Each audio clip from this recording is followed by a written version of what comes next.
Good afternoon. I welcome everyone to our daily briefing. We are at the Foreign Ministry Press Center. Let's start with the schedule of Sergei Lavrov. On June 17th, Russian Foreign Minister Sergei Lavrov will hold talks with Minister of Foreign Affairs of the Republic of Madagascar, Alice Diaz. They will discuss traditionally friendly relations, outline practical steps to further strengthen their political dialogue and contacts in different areas, to step up a mutually beneficial cooperation in trade, economic, humanitarian, and other areas.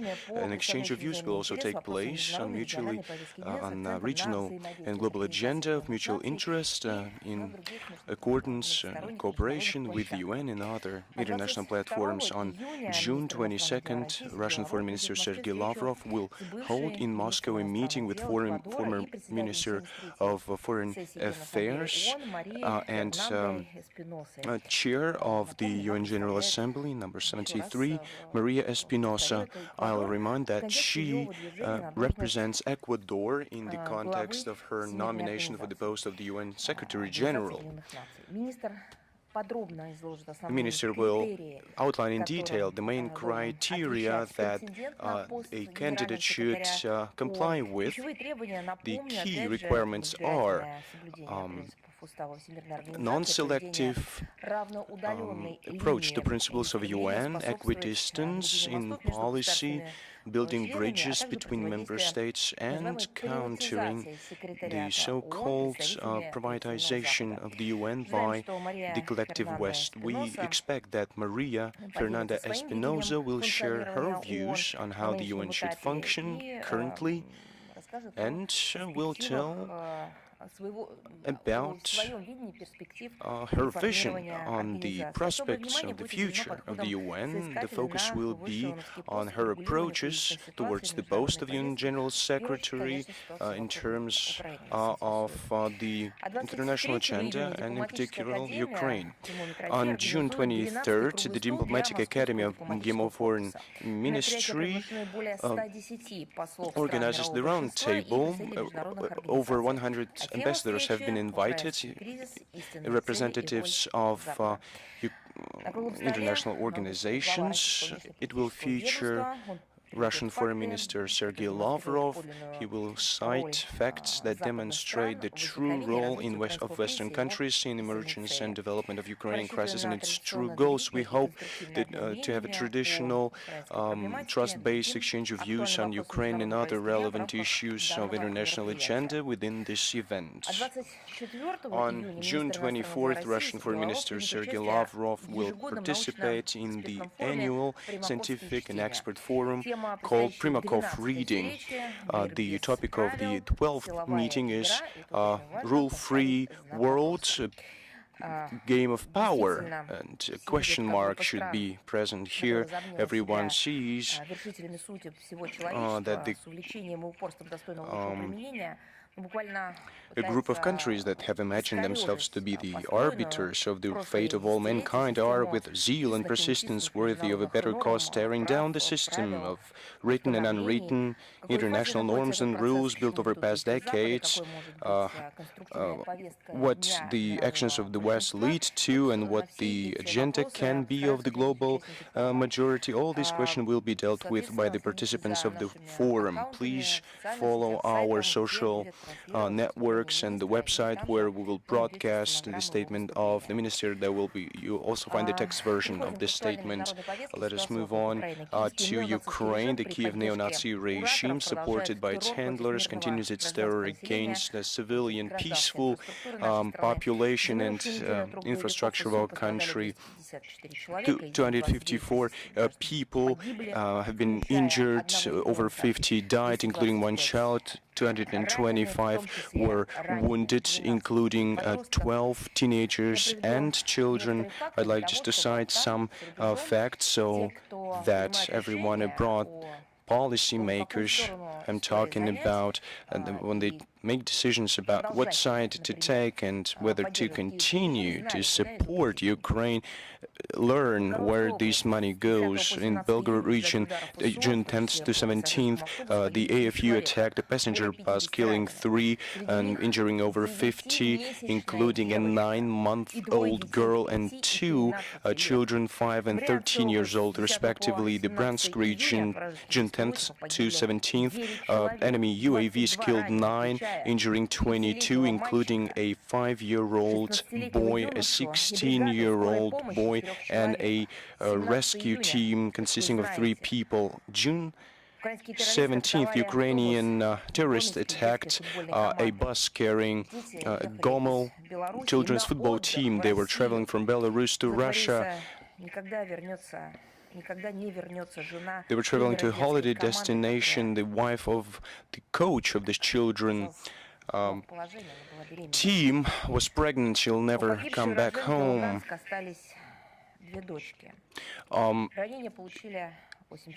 She has 2 daughters. 6 children were wounded. Yesterday, the Foreign Ministry of Russia published a commentary giving our assessments with regard to this tragedy. The DPR, June 10th to 17th, 1 person died, 24 were injured, including a girl born in 2017. The Zaporozhye region, June 10th to 17th, the AFU strikes killed 22 people, including a teenager. Banderites have 4 times attacked a medical unit in Energodar.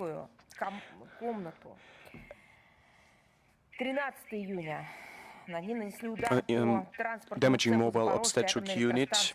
On June 13th, they attacked the transport workshop of the Zaporozhye nuclear power plant, damaging the fuel pumps and the buildings glazing. 2 vehicles were completely damaged. The Krasnodar region, the debris of UAVs killed 1 and injured 3. The Kursk region, June 10th to 17th, the Banderite attacks injured 14 people, including a 16-year-old girl.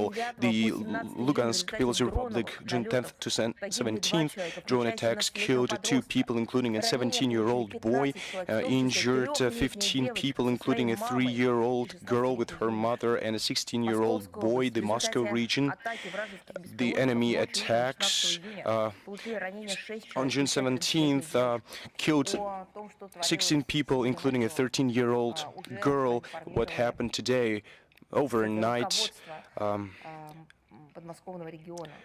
was published by the leadership of the Moscow region, the Orlov region, June 14th. An unmanned aerial vehicle packed with fragmentation elements killed 1 person, injuring 9. The Republic of Crimea, overnight into June 14th, a residential district was attacked. An aged woman died. 3 another person died. In the Tula region, June 15th, the enemy UAVs killed 3 and injured another 3, including a 1-year-old child. The Kherson region, June 10th to 17th, UAV strikes killed 3, injured 28. Everyone should be sentenced for these crimes. Russian investigative authorities continue to gather proof to bringing regime officials, militants, commanders, and foreign mercenaries to criminal responsibility for the crimes committed, to 14 years in prison were sentenced mercenaries from France, Georgia, Colombia, and to 15 years a Croatian participant of neo-Nazi formations, Lukas Stimic, Oliver James Wolford, Nuri Mitagvardia, Anthony Mikhail Sanapov, William Il, Chavez Miguel Jehison, and others. And it's just remarkable how the situation in the information space is changing and how fakes are being propagated. On the eve of the summit in the group of 7 in French Evan Le Pen that took took place in June, and the opening of the first cluster of negotiations on the accession of Ukraine and Moldova to the US, and an upcoming meeting of the so-called coalition of the willing. The regime of Zelensky attempted to fabricate another staging situation to convince its allies to step up the military support of Kiev. Kiev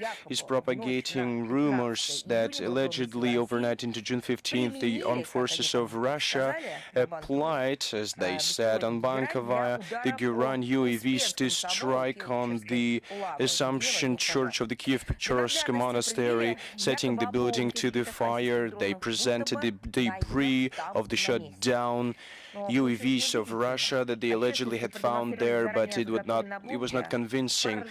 The public was presented with the prepared debris of UAVs with a rusted engine. No one could brush the fake.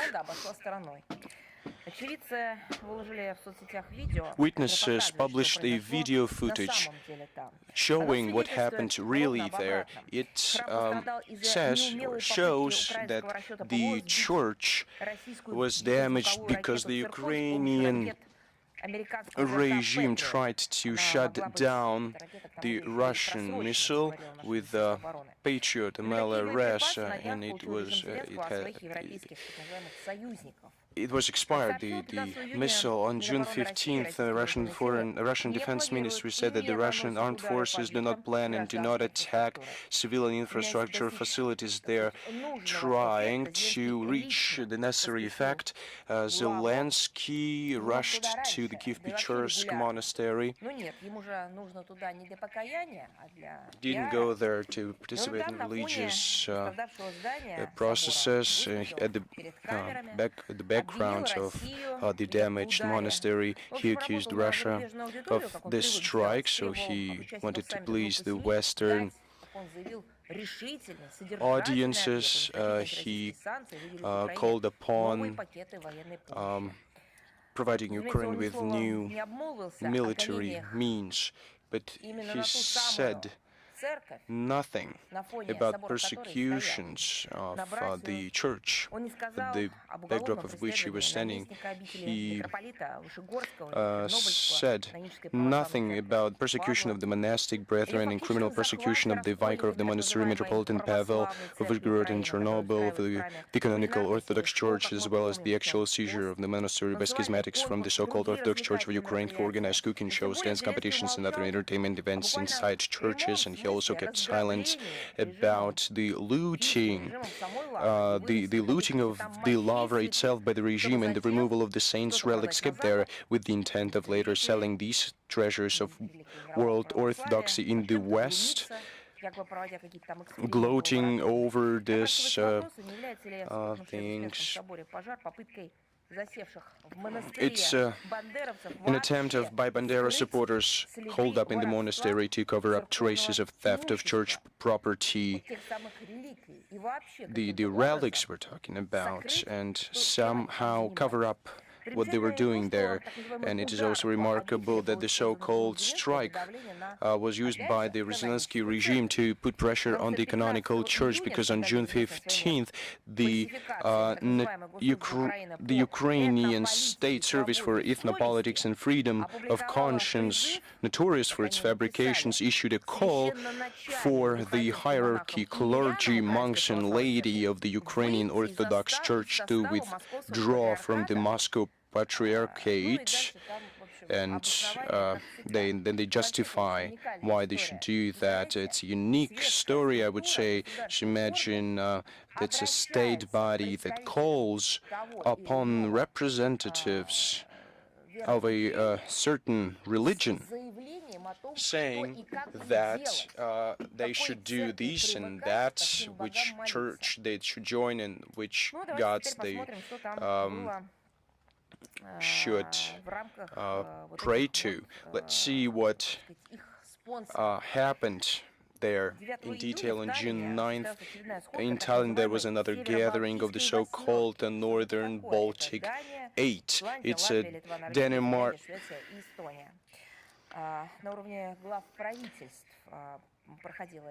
It was the 8 countries of the region, and the main part of the agenda were Ukrainian drones in European airspace. He was the guest of honor.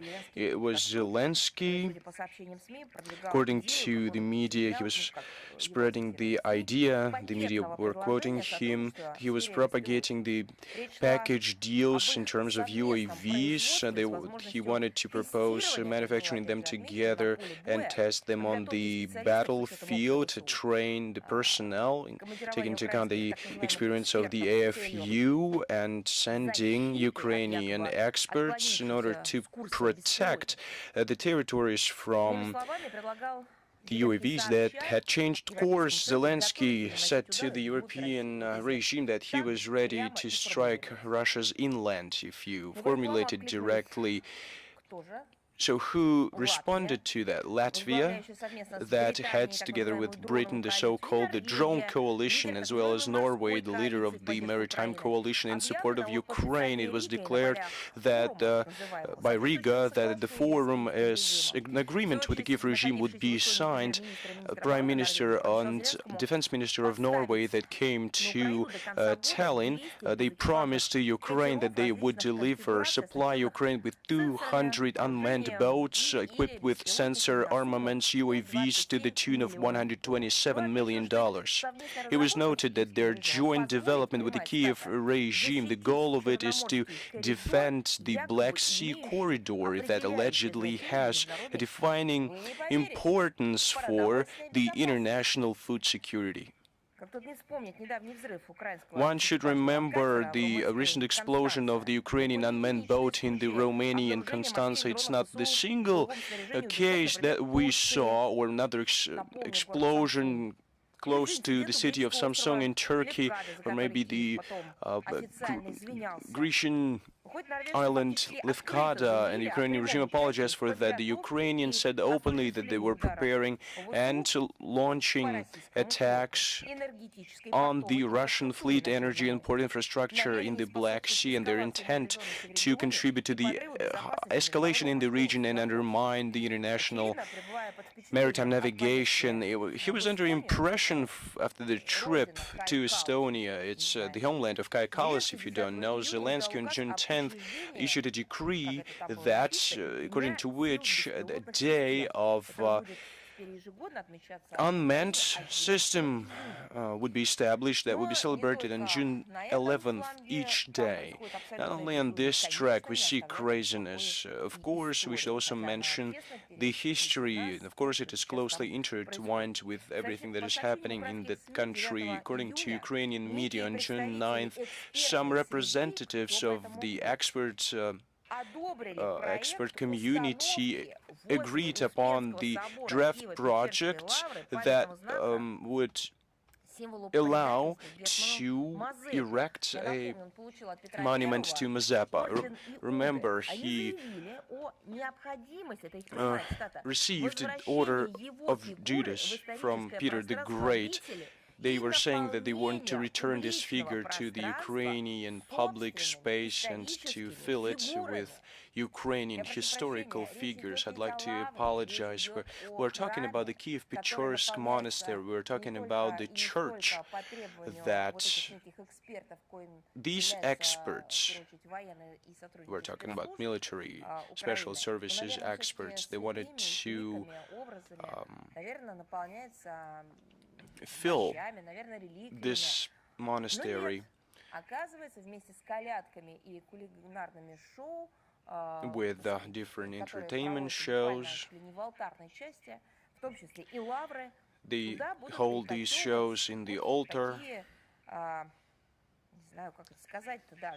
and they would like to unveil monuments within the Lavra. Kiev regime wants their embodiments within the Lavra. It will be a sculptural composition made in the granite column, 2.5 meters high, with a bust of Mazeppa on the top, made of bronze. It will become the central element of the new tourism route, the route of Mazeppa. Just think about it. It is all happening within this church. Have you seen something of this sort? Maybe not. The aforementioned experts called upon the Kiev city authorities to go back to the decree of Yushchenko of 2007 that said that they had to commemorate Getman, Mazeppa, and to erect a full-fledged monument devoted to this person in Kiev. Just erect a church devoted to Mazeppa, or maybe the pillar where you could canonize him. And in order to leave him in this historical memory, maybe this has already been done, maybe we're just not aware of it. Just worship him. In December 2025, the bust of Mazeppa was already on display in one of the Lavros museum buildings. Commenting on this, we noted that the very act of erecting this monument to the traitor, this traitor, excommunicated, by the way, by the Russian Orthodox Church, it's cynical, it's blasphemous, and demonstrates the level of obscurantism to which the Kiev regime has sunk. So those assessments remain relevant. So what is most hated by the Kiev regime? It's the Russian language. They did not forget about that. On the 12th of June, the Kiev regime signed a law adopted by the Verkhovna Rada, according to which the Russian language is removed from the languages protected by the European Charter for Regional Minorities Languages. So they have ignored the relevant commitments, like the Universal Declaration of Human Rights, the International Covenant on Civil and Political Rights, and the relevant OSCE commitments. It's also contrary to the Constitution of Ukraine itself. I would remind those who have forgotten about it. Article 10 of the Ukrainian Constitution mentions the guarantees of protection of the Russian language. However, European complicity and ignorance of discrimination against ethnic Russians have taught the Kiev regime to be unpunished, and have taught them to disregard their international obligations. Of course, they have done an entire performance of that by coinciding that with Russia Day. There was a so-called event dedicated to the creation of a Ukrainian language, so-called cultural product. And Zelensky, a hardened Russophobe and champion of the state language, his direct quote, "To displace Russians in various areas from the battlefield to all other spheres," Zelensky said, "that's culture, content in theaters, cinema, music, and exhibitions." Why has he not added his head there? Because he thinks in Russian and he speaks Russian as well. It's similar to Orwell, this piece of news about the beginning of the first cluster of negotiations on Ukraine and Moldova's accessions to the EU. I would speak about that in detail. So all the above facts confirm the urgency of the tasks of denazification and demilitarization of Ukraine and the elimination of threats coming from its territory. These goals will necessarily be achieved, as mentioned many times by the Russian government. Now the information about the report, we have mentioned that back yesterday, crimes of the Kiev regime, murdering and robbing of the Russian population.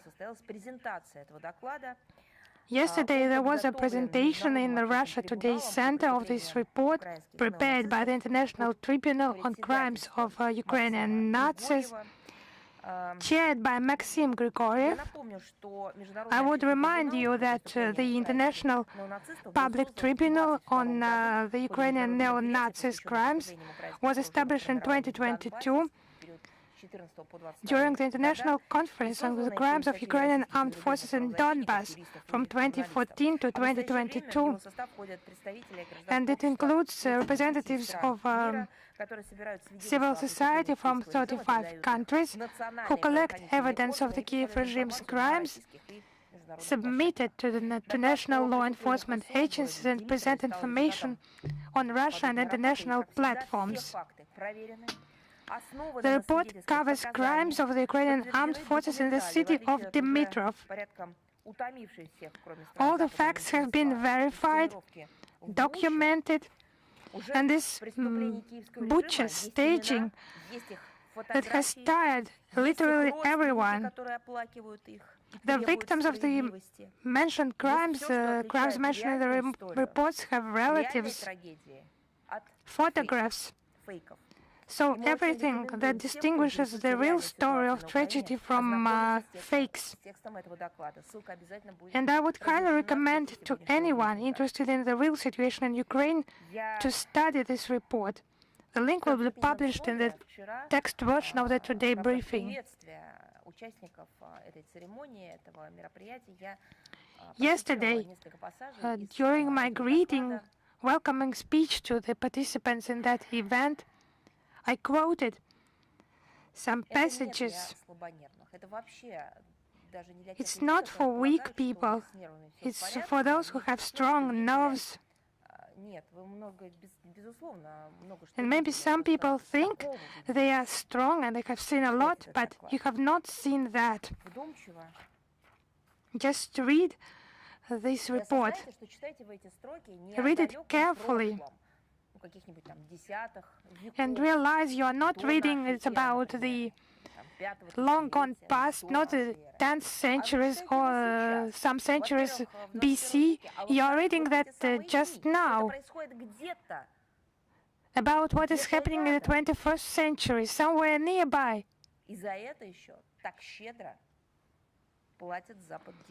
And it's being so generously paid by the West to the Kiev regime. And I cannot miss I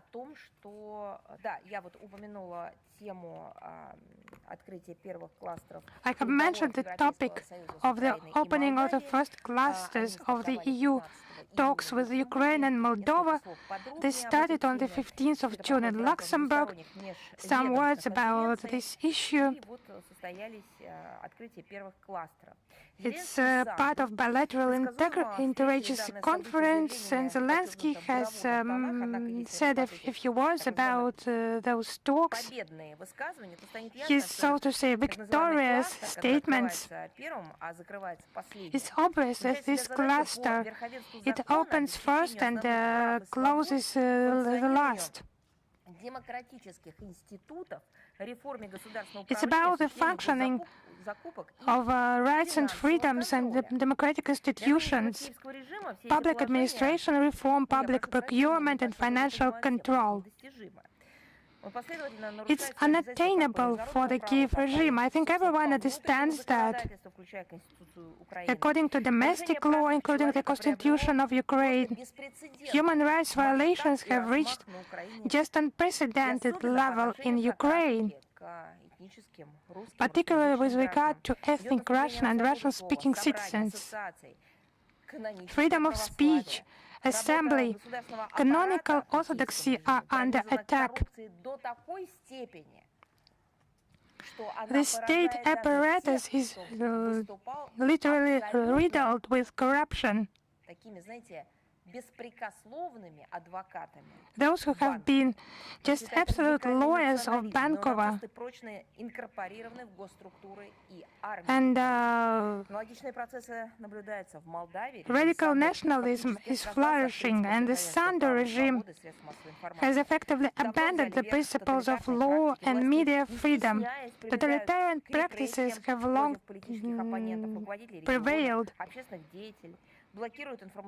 They just resort to repression against the political opponents, regional leaders and public figures. They stifle information resources, broadcasting alternative viewpoints. Russian language is being attacked. And the state apparatus of Moldova is deeply corrupt.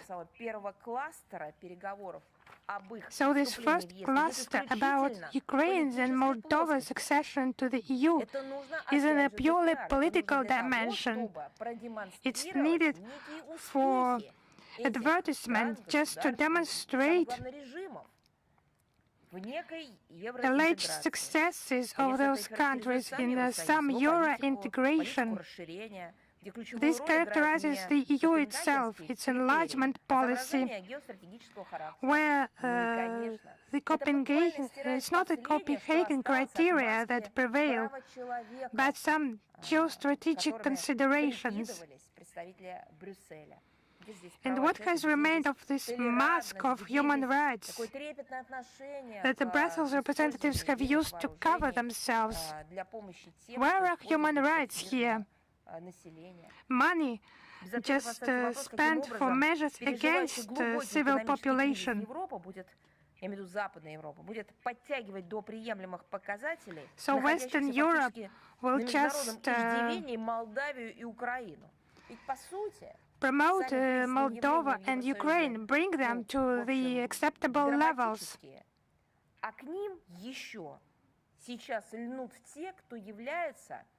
And now they are being joined by those, I primarily mean the Kiev regime now, who are beggars in the world. They have taken loans for their peoples for many decades to come. So what will follow? It will be the economical collapse. And it will be in favor of geopolitical and, I think, militarist aspirations. Due to cutting spending for common Europeans and just wasting billions of euros for the militarization of the continent. And some money will be found for those fraudulent activities. This is confirmed by the European structures like Europol, who testify that there is a threat emanating from the Ukrainian territory, and it's a real problem. It's arms and drug smuggling, human trafficking, cyber fraud. And the deadlines for Moldova and Ukraine once again underline those double standards of the EU for candidates from other regions, but actually it's direct fraud. It's just deceiving those they have lured for years and decades, demanding from them a lot and not giving anything back. For example, the Western Balkans, they have been complying with the demands for decades and meeting the new demands. What have they received? Just nothing. So we will monitor the negotiations between Brussels and the neo-Nazi totalitarian Chisinau and observe how this process will influence the EU itself,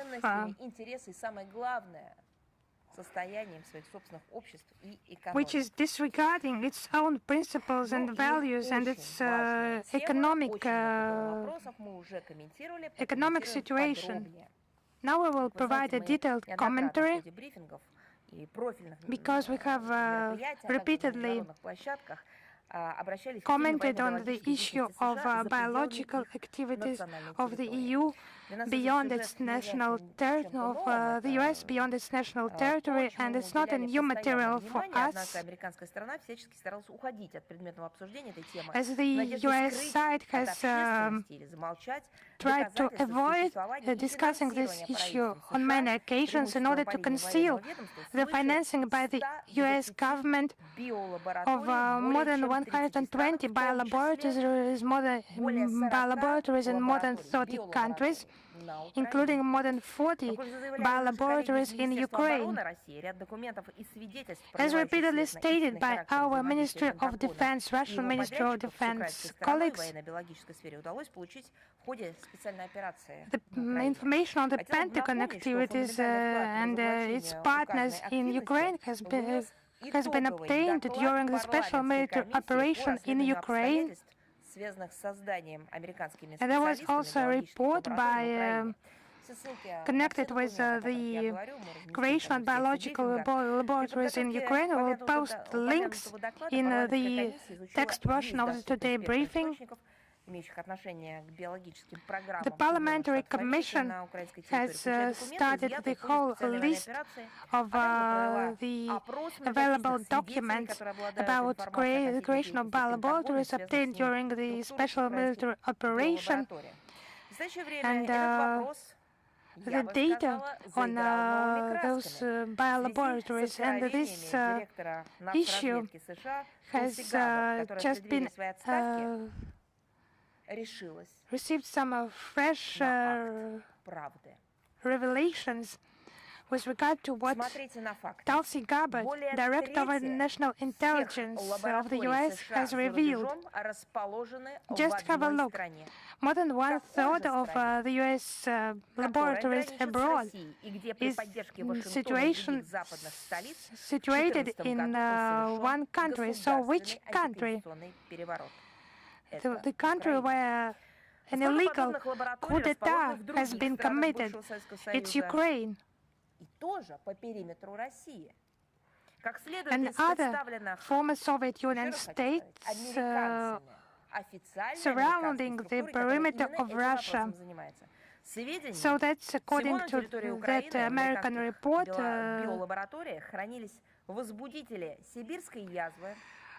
There were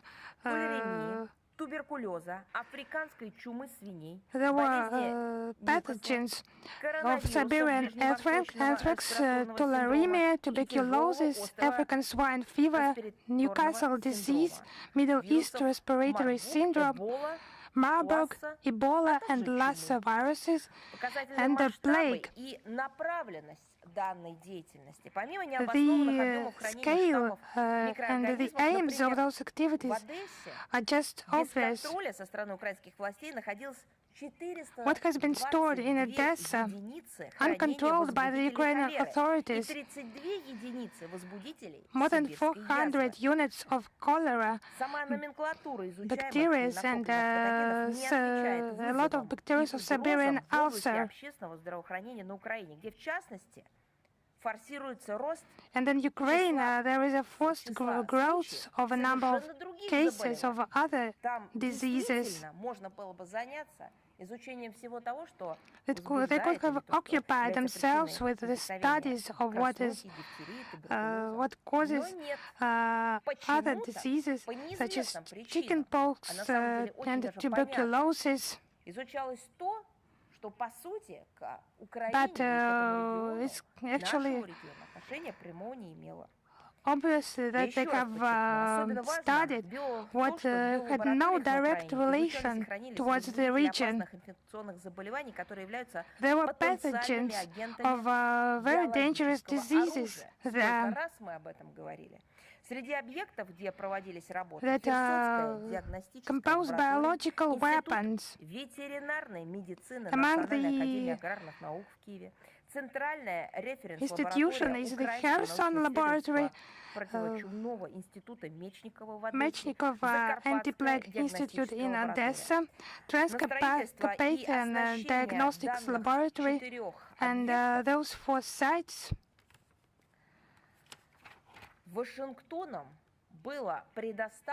For them, Washington has provided more than $9 million,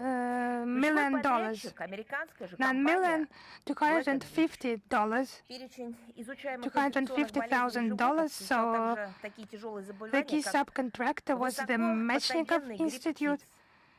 It was also the highly pathogenic bird flu and the infections having a high pandemical potential and able to bring detriment to the agricultural area, like the swine plague and the Newcastle disease. So they have started the propagation of those pathogenic diseases via migratory birds, and also possibilities to transmit diseases to humans, like plague and other serious diseases by those animals. And it was the scope was not only the Ukrainian regions bordering Russia, but also the territory of Russia itself. So we hope that the US authorities will provide the details about, make public the details about those facts, and specific steps will follow. Conclusions will be made about the inadmissibility of a situation where one state funds such actions on the territory of another state. It's bringing risks to civil population, and it influences the bordering countries. It's actually some form of neo-colonialism practiced by the United States of America and its satellites now. That's why we call upon our international partners over the world to ensure national security in terms of control over bio-research conducted on their territory, on the results initiated by the current administration of the US. I'm talking about the investigation of bioactivity of the US abroad, will be judged by their actions, and we will continue our work at relevant platforms, in particular within BTWC, so that we can remove concerns about the bioactivity of the US close to the Russian border. When I'm saying your countries, I mean that it does only concern Russia, because it's part of this conflict reality that we witness today. Other adjacent countries, adjacent to Ukraine or Russia, allegedly don't have anything to do with it. How come? We saw how COVID-19 was spreading in 2020. Moreover, there's another thing. That pandemic led to problems with memory in many people, but not in everyone. Many still remember when COVID-19 was spreading. No border, there was nothing that could help, neither visas nor passports or residence permits, nor weapons. Nothing could save people from that horrible tragedy that spread across the globe. We see biolaboratories open in different regions of the world. The US are opening them together with their defense ministry, or the war ministry, as they called it recently. These biolaboratories are not under any supervision by the authorities of the countries that open them. I'd like to remind that this is a common issue, and we should solve it in advance. Now, we have received many questions regarding the developments in the Great Britain. Many things do not concern us correctly, but many British newspapers constantly couple these events with Russia. Recent events have demonstrated that the systemic crisis is being deepened when it comes to the government and its activities in the country. The resignation of Mr. Healy became the source of growing problems within the cabinet of Mr. Starmer. This defense sector is now engaged in the situation in Ukraine. That's why it has become especially painful. Moreover, this agency was used by laborists to advertise themselves. It is a heavy blow to the British government. British politicians prefer to jump ship, and their followers continue to deal with the problems. It was done in the same way by previous cabinets. It is cause of concern because domestic problems of the Great Britain are being projected to the international affairs in our country. The worse the situation is, the more active the mythical threat of Russia is being played. See the telling illustration of this in the capture of vessels in international waters under the disguise of combating the so-called shadow fleet. Especially cynical were the statements of Keir Starmer and his ministers on the mythical threat of attack against Europe and the Great Britain.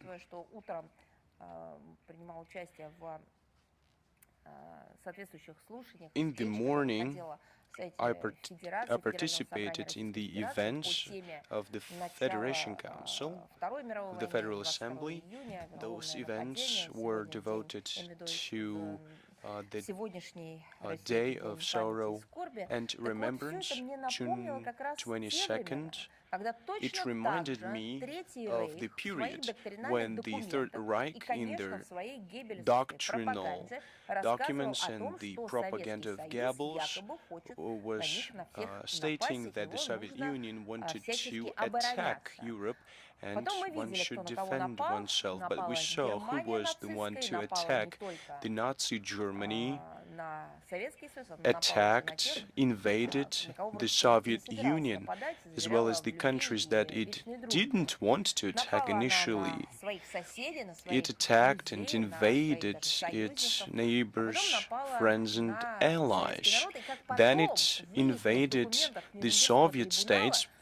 Later on, the Nuremberg trials demonstrated that it was not an agreement that was struck with the Allies. It was a plan all along that, according to which the Nazi Germany wanted to capture the lands of the people that they considered to be of the second sort, and everything was coordinated in accordance with the programs of the Third Reich, and it's very similar to what is happening now in the Great Britain. They constantly say that Russia wants to invade England. Can I ask you a question? When was the last time that Russia attacked England? Can they present any proof? They tend to say that Russia can launch an attack because it has relevant capacities and because it used to do that in the past. But my question is, can you give me any examples of Russia attacking England? History doesn't know these facts. the situation is reverse. Over the centuries, Russia has never captured any or tried to capture the English territory. It was the reverse, vice versa. England bombarded the Solovetsky Monastery and Petropavlovsk in the 19th century. It also created a concentration camp near the city of Arkhangelsk. At the beginning of the 20th century, today London continues this course, dispatching reconnaissance aircraft to our territory and trains the Ukrainian armed forces and participates directly in the terrorist attacks in our country. I'd like to give a piece of advice to British elites and leadership. The only way to exit this vicious circle is to stop squandering the money of British taxpayers, stop the sanctions pressure that undermines the global trade and their business reputation, stop pursuing the shadow fleet vessels and looking for spies that they have made up themselves. Well, you've caught Ukrainian citizens that set Keir Starmer's house to fire. These were Ukrainian citizens. Check if they are somehow connected to the Zelensky regime. You don't need to look for Russia's tracks here, Russia's engagement. They said that those incidents with setting the house on fire, and the British newspapers were publishing such news, were conducted with the participation of Russian diplomats, students that use IT technology. Even you don't have to do that. Instead, you should focus on your real issues in the social sector, on the migration problem, on healthcare and the situation in this domain. They have to enhance it. They have to work on it. This would benefit the United Kingdom and the international stability. By the way, more on the Great Britain, we see more evidence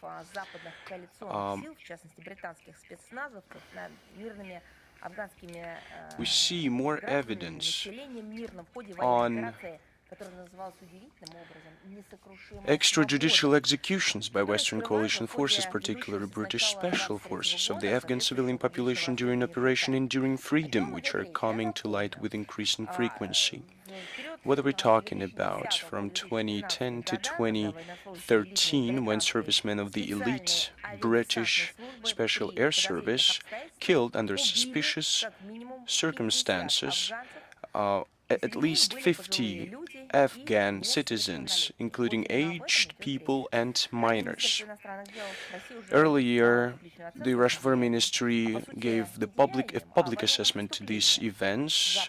It said that it was the war crimes of British servicemen in Afghanistan. Recently, the public was shown the witness accounts. They say that extrajudicial killings took place. The victims, the number of victims is up to 80 people. We believe that people that perpetrated it should be brought to justice. We should stop the impunity that allows Western servicemen ignore the lives of civilians.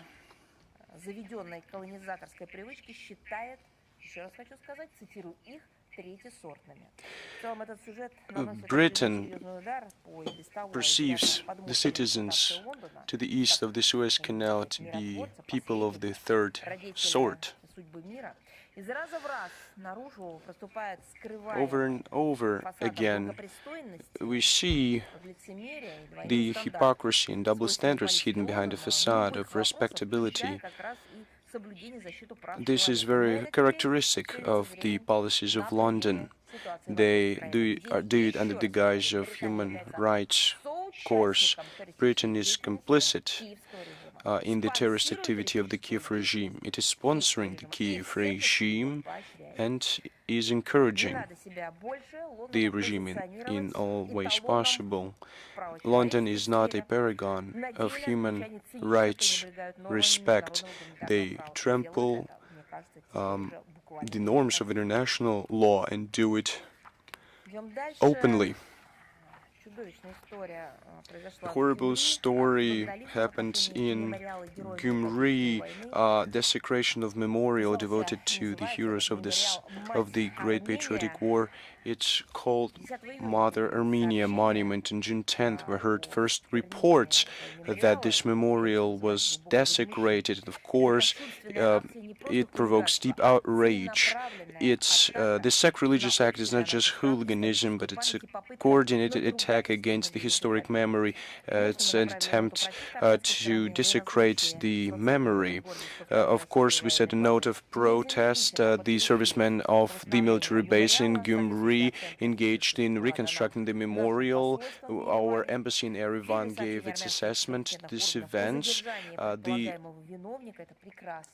The Armenians said that they captured the perpetrator. We hope that the justice will prevail and these crimes that provoked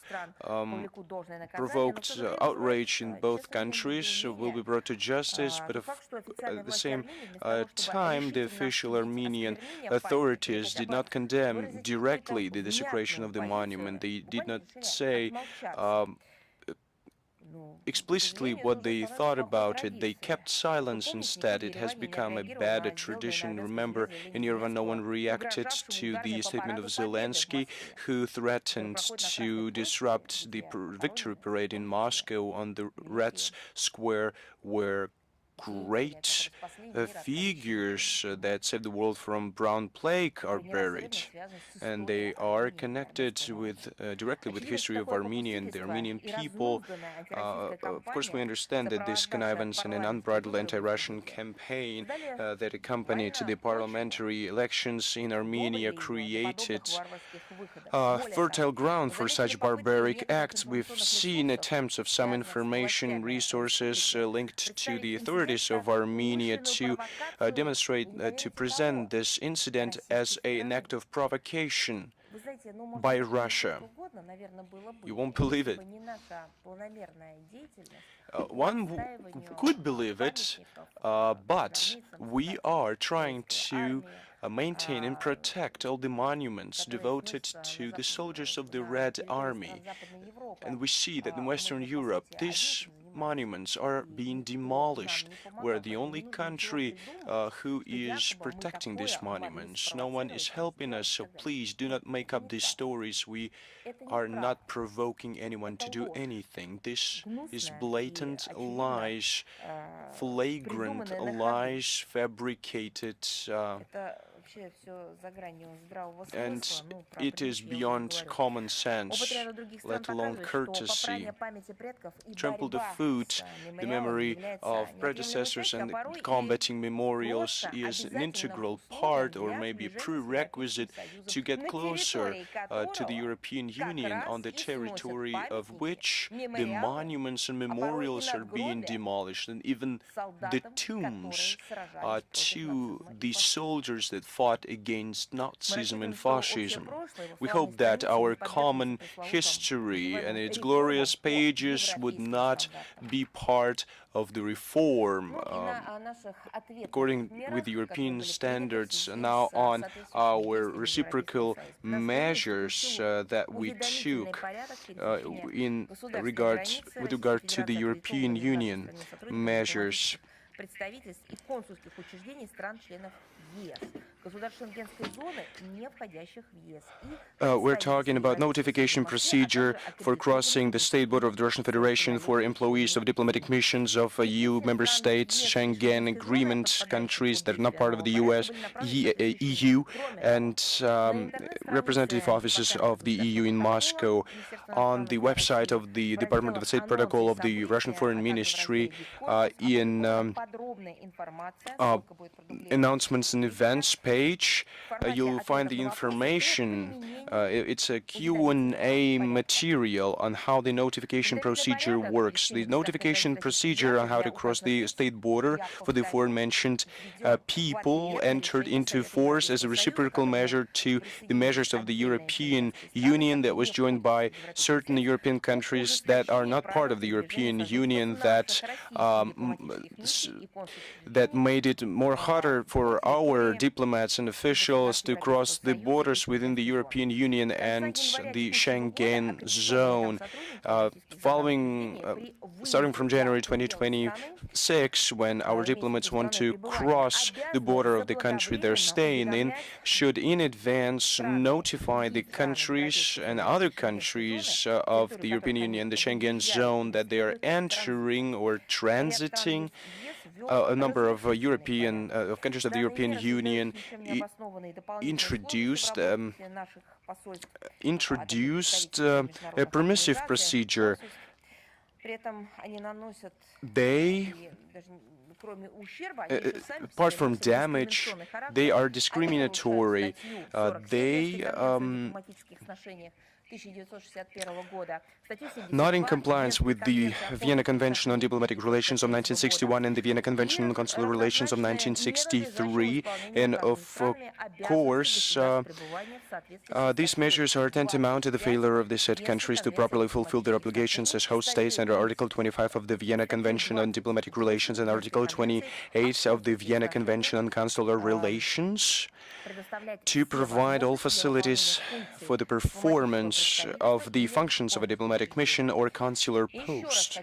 Once again, I'd like to underline that the notification procedure that we have introduced is of reciprocal nature. The Russian side adheres strictly to the importance of maintaining the diplomatic channels of communication, including with the countries that are pursuing hostile or non-friendly policies with regard to our country to Russia. We are convinced that in any situation one should always give a chance to diplomacy, to diplomats. However, no one should forget that the basic principle of diplomatic relations is reciprocity. And we have mentioned that on many occasions, and regularly we have mentioned reciprocative measures. Discrimination against our diplomatic missions employees, if they are lifted, we will be ready to reconsider the notification procedure. We have published a warning to the Russian Federation citizens who intend to go to Thailand.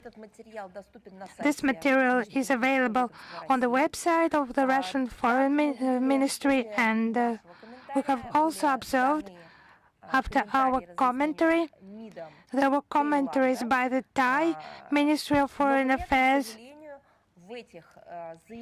But unfortunately, in those statements by the Thai side, we have not seen such an, frank talk about the root causes that have forced us to issue that warning. And taking into account Bangkok has published the relevant materials, we have to continue this issue. The Russian Foreign Ministry warns the Russian citizens to be careful when traveling to Thailand due to high risks of detention or arrest in that country at the request of the US law enforcement and intelligence agencies. Unfortunately, this friendly country is popular with Russian tourists. It remains one of the places where Washington has launched a veritable hunt for Russians. I think that everyone knows the story of Victor Bout. Unfortunately, he's not the only one, as it was back in 2008 when this vicious practice had started. And Victor Bout spent more than 10 years in the US prison. Our diplomats fought for him, our foreign ministry, our public fought for him.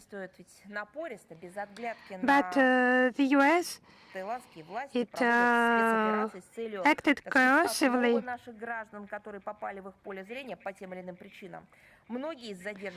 It takes a lot of measures to catch our citizens. It's intimidation, psychological pressure, coercing them immediately into confessing. This vicious practice is gaining momentum since the start of the special military operation, and those illegal sanctions targeting certain segments of Russian economy. I would remind you that those sanctions are illegal, illegitimate, and Russian citizens risk being targeted by the US special services. So those who have reasons to believe that they can be prosecuted by the US authorities, we advise them to refrain from traveling to Thailand. I would underline that it's connected with the bilateral extradition treaty, and they need to avoid transfers at airports as well. So when traveling abroad, it is essential to have contact information of the Russian Foreign Ministry. Our missions abroad and our diplomatic and consular offices will continue as far as they can, as they are in the countries of their stay, in the context of the domestic legislation of those countries. Will still continue to assist our compatriots in distress.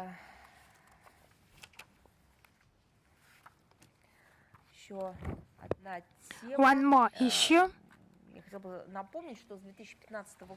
I would like to remind you that since 2015, according to the UN General Assembly resolution, the 19th of June is marked as the day of combating sexual violence in military conflicts. It's for grave effects of military conflicts. Our country condemns all forms of sexual violence in military actions, hostility zones. Such actions can have no justifications. They are a flagrant violation of the international humanitarian law, bring a lot of harm to the victims and their families, and they put obstacles to post-conflict restorations. We condemn the perpetrators, and we will facilitate aid to the victims based on the international law and primarily the UN Charter. In recent years, this sensitive issue has become a reason for politicization and putting pressure against countries or groups of countries. And sometimes it's just a way of manipulation with public opinion. But the real problem in this sphere is on many occasions just ignored. There is a practice of accusations without proof, and we stand for investigation into all cases of sexual violence in military conflicts. And we think that it is important to clearly verify the data on the basis of which it will be possible to make assessments also by the international structures. And we also think that it is necessary to study the root causes of conflicts. as it is necessary in order to counter this phenomenon. And on this day, I would like to express our solidarity with all the victims of sexual violence and military conflicts. And we aim to fight against these shameful, those shameful actions. And there were many questions actually, and we have replies on whether the event held last year for the first time and so popular not only in our country but abroad, namely the Diamond Butterfly Film Award at Nikita Mikhalkov's studio. There was the first award ceremony. It's a key event for the Russian Academy of Cinematographic Arts. 34 films from 17 countries competed for this award, and that was very important for intercultural dialogue. Taking into account the scale of that event, it was so, this format, it was so in demand, so needed. The project, by the way, was implemented with the active support, multi-scale support of the Russian Ministry of Foreign Affairs, and our missions abroad also assisted that format in many ways. The initiative and inspiration behind the creation of the Film Academy and the award, the hero of labor of the Russian Federation, People's Artist of Russia, Nikita Sergeyevich Mikhalkov.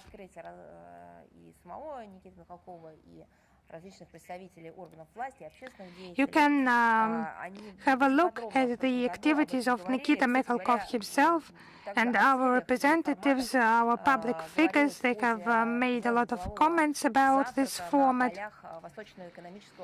It was also done during the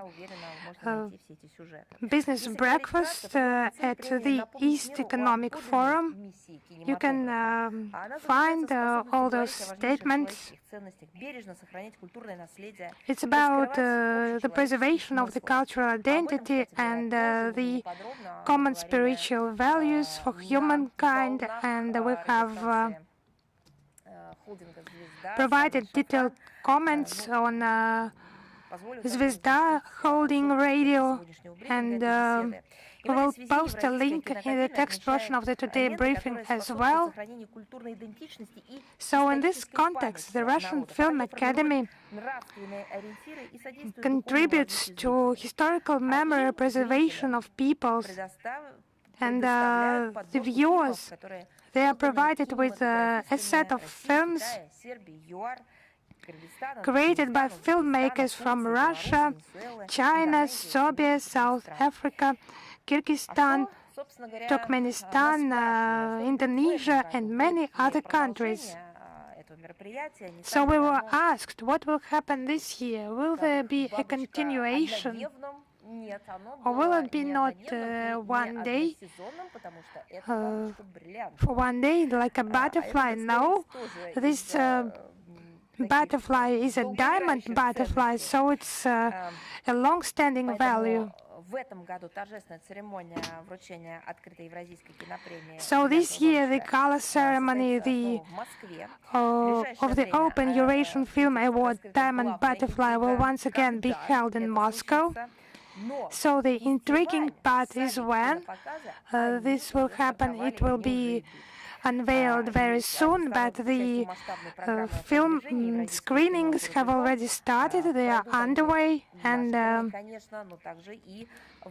they will be held in our country, of course, and in 8 countries: Serbia, South Africa, China, North Korea, Abkhazia, Hungary, Italy, and France. And the first country of the international route, Serbia, has already become the first country. The international film screening program has started in Belgrade on the 12th of June. The discussion was entitled Cinema Unites from Shared Values to Joint Creativity, and participants discussed the possibilities of cultural dialogue and prospects for joint film production, promotion of national cinema, and development of professional communication and the creative growth among filmmakers from different countries. I will try to find a link and incorporate it into the text version of the today briefing. We are glad that filmmakers from all over the world have their own independent film platform. There is a chance to talk about what is most important and be recognized worldwide. Filmmakers can take part from all over the world, and it's about true values and common values. For the Russian audience, the award has become a window into the multifaceted world of national cultures and fostering a comprehensive understanding of contemporary art and belonging to a shared cultural space.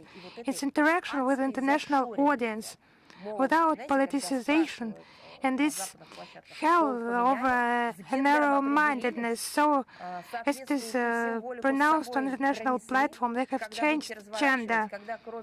They have provided the relevant symbols, but instead of films, I will not say what they will show instead of films. It's about cinema, actually.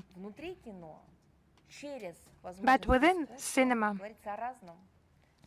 through art, many topics are discussed, important for the humanity, but not as the narratives as the Westerners say, but what a human being faces, which challenges, which difficulties, which inner obstacles a human is fighting,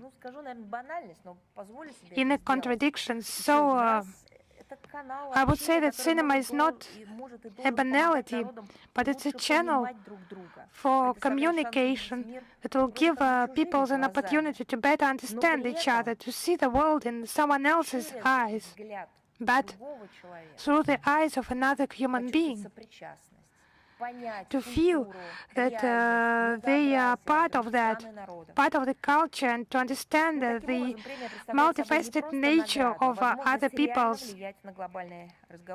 So it's not just a prize, but a possibility to influence the situation in the world and to discuss the issues that are important for the entire humanity.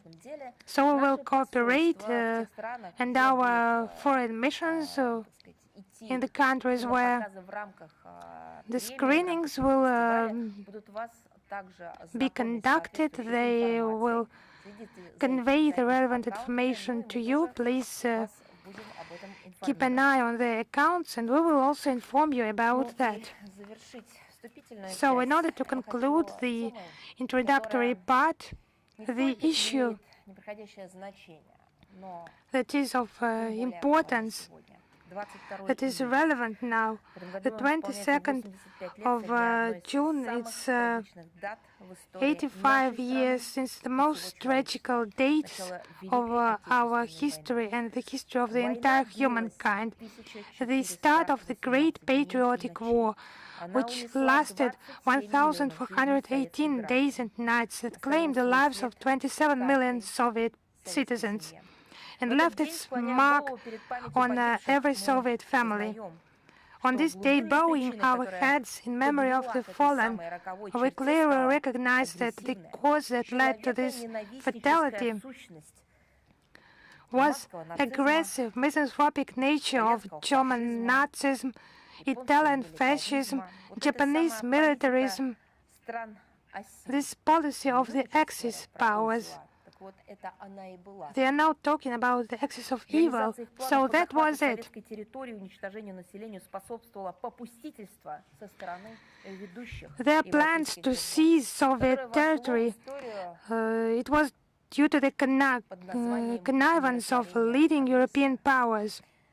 Все предложения It was Советского Союза направлены на создание peaceful в measures предвоенный период условий для again коллективного отпора for нацистской Германии и the ее союзников in relation to the остались aggressor. без должного ответа, So как актуально это сегодня.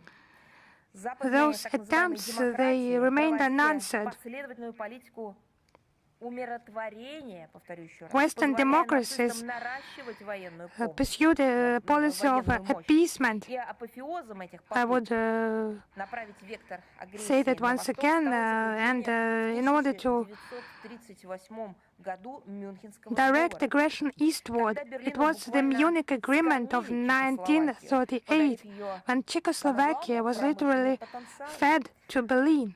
В этом самом жутком разделе поучаствовали и соседи. They gave Польша, its industrial помните, как ее potential, называл Черчилль, гиена Европы, Венгрия, and тогда Churchill тоже also приняла participated, участие. and Политические заигрывания Британии и Poland Франции participated. с бесчеловечным Churchill режимом Гитлера привели called it the к hyena of мировой Europe, and катастрофе. Hungary Летом 1939 took part in года that, во время which боев led после Боли to был global оформлен так catastrophe. называемый Дальневосточный Мюнхен, During the battles of Halkin Gol, the Far Оно Eastern предоставило Munich Токио was concluded, the свободу British-Japanese рук в Китае. Rita Creagy Agreement, granting эти Tokyo руки a free освободились. hand in Потом China.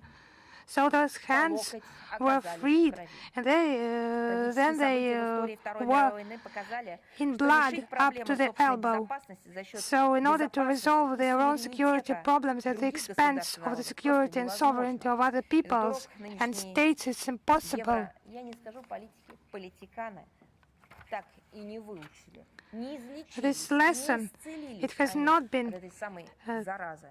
studied by the European politicians. They have not cured this illness.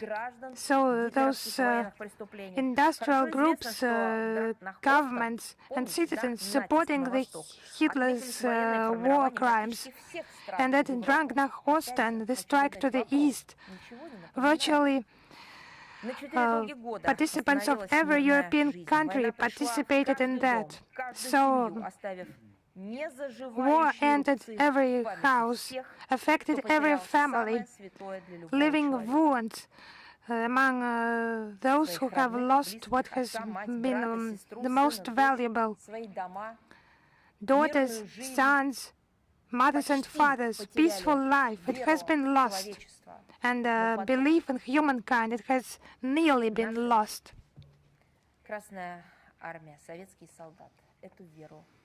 And then our Red Army, our Soviet soldiers, brought back this faith. Konstantin Simonov wrote a poem about this tragedy, conveying this pain of international pain that is not cured by time. That day was just a disaster for us for the 4 years. It was such a trace and has caused so many victims that for 20 or 30 years it was just difficult for those alive to believe they are alive, and the dead, they were just visited by their relatives, and the time adds someone else into the lists and erects monuments. He just could not imagine, Konstantin Simonov could not imagine that in 20 and 30 years those monuments, they will be destroyed, and we, the descendants of our heroes, the heroes of the world of peace, and our heroes will protect these monuments from desecration, from destruction, from looting. We will protect the historic memory of the whole world. War of destruction was declared to our country, and our people accepted this challenge. We fought to death with the fury with the noble fury, and it was the righteous cause, and the enemy was Злодеяния, совершенные destroyed, нацистами пособниками and the в victory годы Великой was Отечественной войны, ours. не имеют срока давности. There's no Россия на statute of законодательном limitation уровне for these признала crimes. эти Russia преступления геноцидом has советского народа и будет recognized неустанно these добиваться crimes признания as этого факта genocide of странами the Европы Russian и в people, целом так and называемого will Запада, continue потому что они to несут convince ответственность European перед человечеством Western за countries развязывание to самой accept the same, кровопролитной в because they're истории войны, responsible for цинично unleashing the most переписывают bloody, the историю, bloodiest war in the поощряют history. They разгул неонацизма, cynically rewrite оголтелый history, реваншизм и encourage откровенную русофобию. В корне encourage the spread of неприемлемо neo-Nazism, rampant кощунственное, revanchism, and outright антиисторичное утверждение о Russophobia. некой так называемой They issue тождественности между anti-Russian чего Russophobic додумались с нацизмом и statements. коммунизмом, о попытке переписать историю, возложить равную They ответственность за rewrite начало history, войны на and Германию и they еще раз put responsibility for unleashing the war Советский Союз, on Germany замолчать and the Soviet Union, an equal в уничтожении responsibility. гитлеровской военной машины, принизить They подвиги want to воинов-освободителей Красной Армии. Подобные суждения belittle the feat of the Russian Red Army. для всего мира. They Скверняя память миллионов are погибших в борьбе с фашизмом offensive советских граждан, for our country, for the whole world. They desecrate the memory of the whole civilization, and they run counter to the verdict of the Nuremberg trials, undermine the foundations of the post-war world enshrined in the UN Charter, and just drag the humankind back to the barbaric times. Today, we express sorrow for those who gave their lives to perform their sacred duty to defend their fathership, and we would not allow to erase the feat of the Soviet Union that saved the whole world from the brown plague and its horrors. Vladimir Putin said during the solemn official ceremony that was devoted to the victory in the Great Patriotic War. This year we celebrate the 80th anniversary, the 81st anniversary of the victory in the Great Patriotic War. It reminds us to what horrendous consequences racism, xenophobia can lead, and to refuse people's rights to be unique. A more just multipolar world should be based on the norms of the UN Charter in all its entirety and cohesion. One should act upon the basis of equal and indivisible security and take into account the cultural diversity of peoples, and ensure their rights to follow the traditions of their ancestors, who had said that we should protect and cherish our world in peace. We would remember forever the feat of the soldiers and the laborers in the rear, everyone who forged the great victory. I remind you that on June 22nd, the all-Russian moment of silence will take place that will commemorate the feat. We should pass down this knowledge to the next generation. This war claimed 27 million people. We express sorrow, we remember, we would not forget, and we will not allow others to forget these events. Международная жизнь. Good afternoon, Madam Zakharova. You have just talked about the renaissance of Nazism and militarism, and we understand what the situation is like right now. I'd like to ask a question. How could you comment on the recent statement of the commander of the German Air Forces on the readiness and their readiness to go to wage war on Russia? He said, we're ready to do that tonight. Please be patient. We have commented on that. This is a statement that is that has characteristics of neo-Nazism, if one is brief and plain. But let us talk in details. Holger Neumann, Lieutenant General, is known in the Bundeswehr as a fan of Star Wars. Even Luke Skywalker's helmet, if you trust local journalists, occupies a place of honor in his office. Well, everyone has its own idols.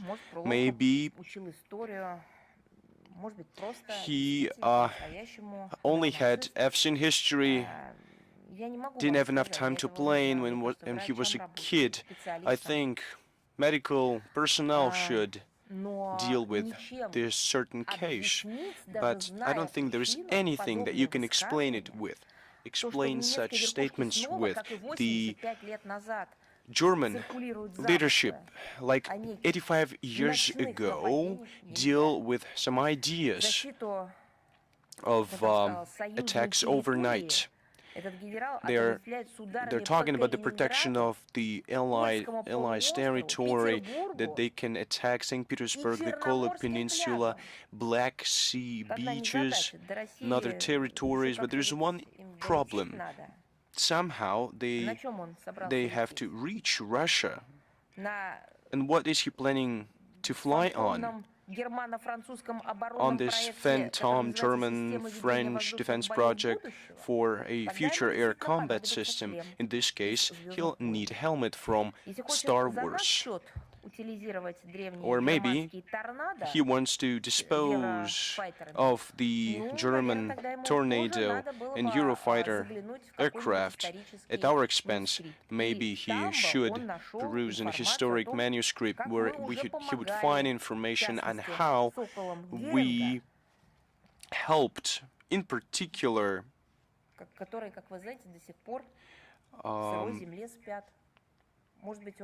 Göring's Falcons. They've been sleeping in the cold ground ever since. Maybe this German general hasn't heard about it. Our fighters back then prescribed sleeping pills for all of them. They're still sleeping in the damp earth. We should, or we can, come up with different statements forever, maybe mirror their rhetoric, but everyone should be responsible for one's words and deeds, and be responsible for future generations, or for past generations that already were victims of such atrocities. Germany, back in the 1930s, remember what they were saying about what they would do in the Volga region and on the Black Sea beaches. In the Black Sea, a lot of vessels floundered, and in the Volga region, they also left their tracks, left their mark. You know what kind of mark? There's another thing that surprises one. No one from the political leadership of Germany called the general to order. There is an expression in Russia, every family has its ugly face. Well, you can say it's his personal opinion, and maybe it was not within his purview to state such things, so the German leadership is playing a dangerous suicidal policy, flagrantly violating the basic law that states that Germany exists, and that's the Treaty 2+4, Article 2, which stipulates that from now on, from the German soil, only peace would spread, and the actions that could violate the peace between the peoples, and especially the preparations for war, are anti-constitutional and punishable. That's what Germany supported. In the 1940s, Germany used the same slogans to defend Europe. They wanted to impose this slogan on everyone. They were saying they were protecting Europe from Russia. They created a coalition of the willing to conduct a crusade against our country. They received what they deserved. They were suffering. They were saying they were wrong. And further generations also suffered. Why? Because they killed so many people, burned them in concentration camps, destroyed multiple cities. destroyed so many lives. That's why now grandchildren of Nazis that forgot all of those events started dreaming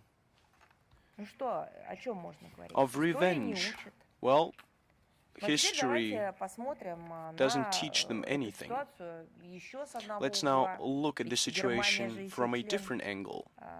Germany is a member state of NATO, and the statement given by a German statesman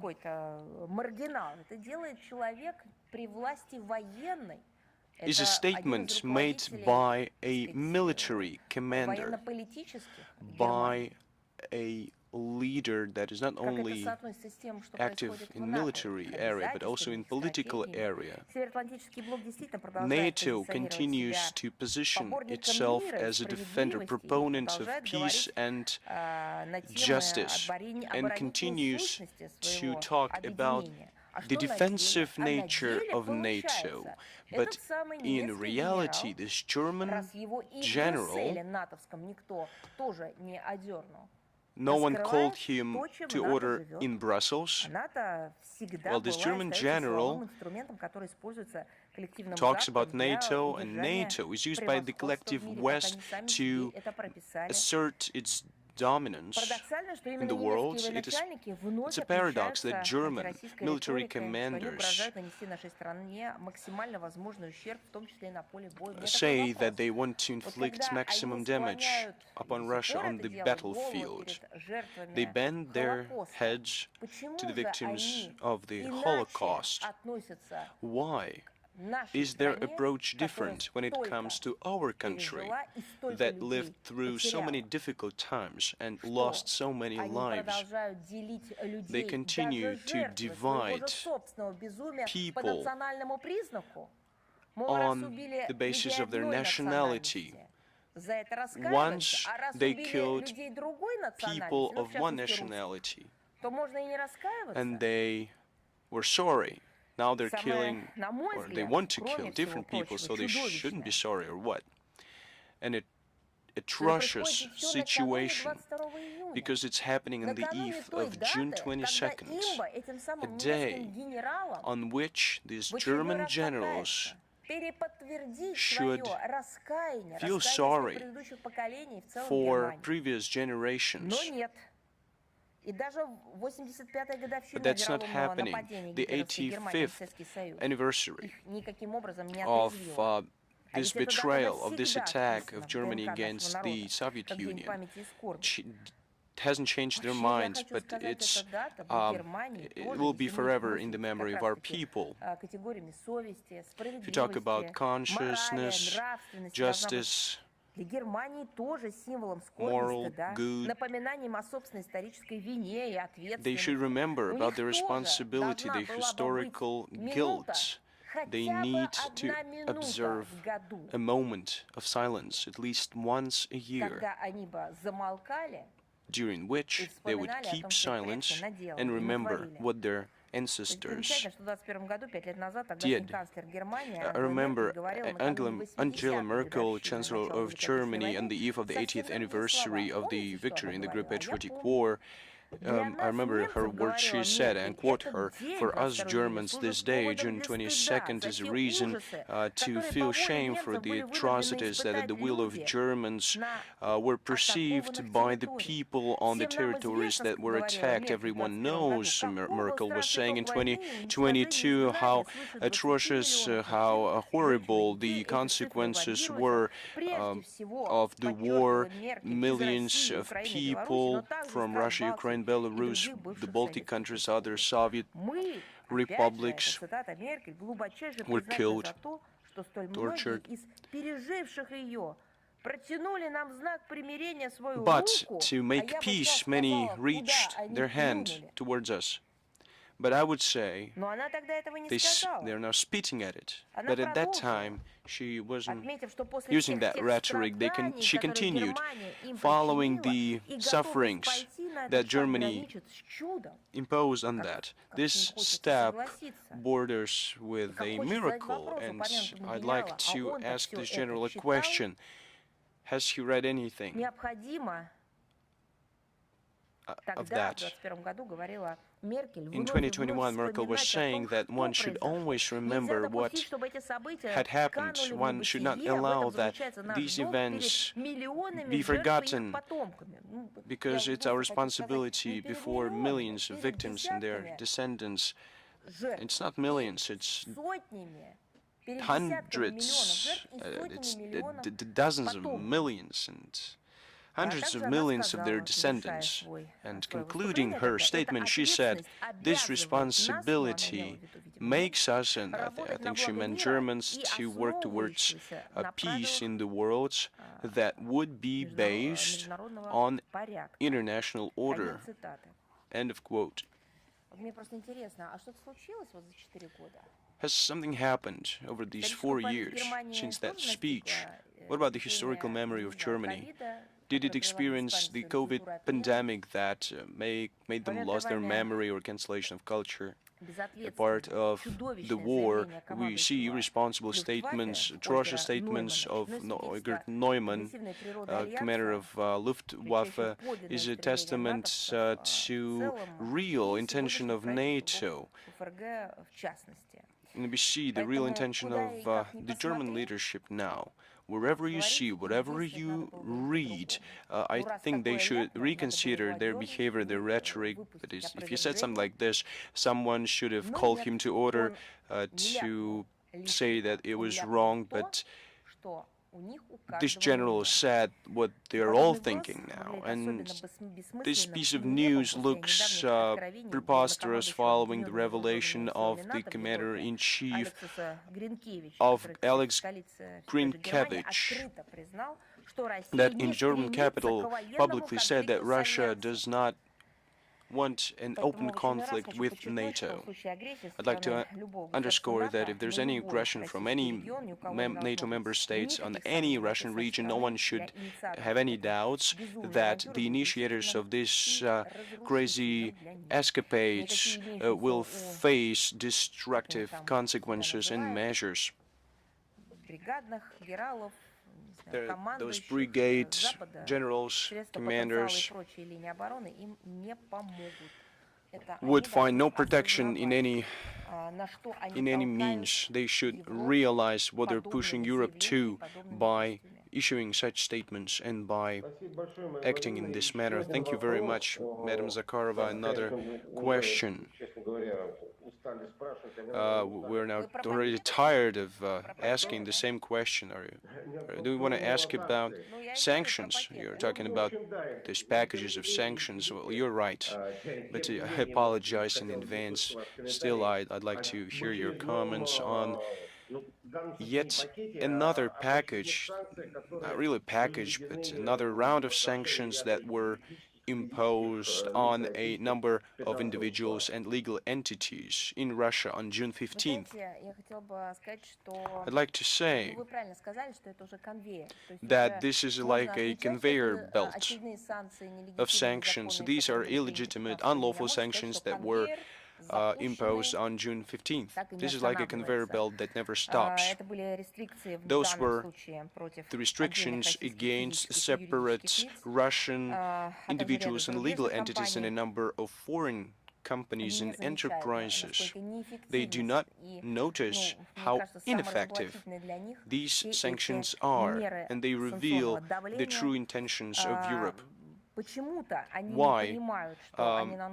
Somehow they don't understand that these sanctions are detrimental for Europe and for the world as a whole, because they're talking that they're caring about the food and energy security, but in reality we see that sanctions are obstructing all these noble goals because they're not effective against Russia or any other state for this matter, and they continue to expand, deepen their sanctions.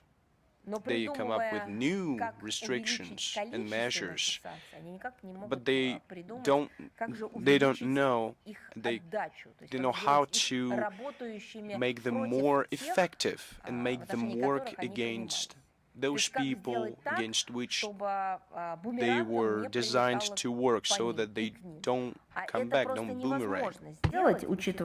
But it's impossible to do actually, taking into account our response measures and many other factors. So with every sanction decision, the absurdity of this policy, it intensifies, revealing its ugly, shadowy side in its entirety. We have mentioned that regularly. An effective and tough response will follow. Thank you very much. Is RIA Novosti with us? Yes, hello, Madam Zakharova. RIA Novosti, Christina Rodriguez. If you allow us, we have one question today. According to reports from Moldova, a criminal case has been opened against our compatriot Alexei Petrovich from Russia. What is the essence of the charges against him, and how would you comment on those charges? It's no secret, has long not been a secret, that the Moldovan authorities, they use these repressive apparatus not only against their own public figures, but also against civil activists who oppose official Chisinau's European integration policy. Actually, it's the policy of Romanization, the renunciation of national identity, the writing of history, the cleansing of the information space, the exclusion of anything related to Russia.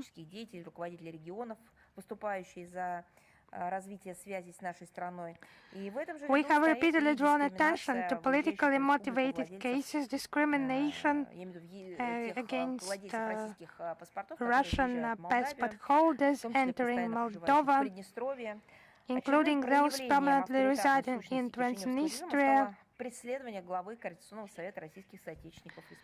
Such latest manifestation of the Chisinau regime has been the persecution of Alexei Petrovich,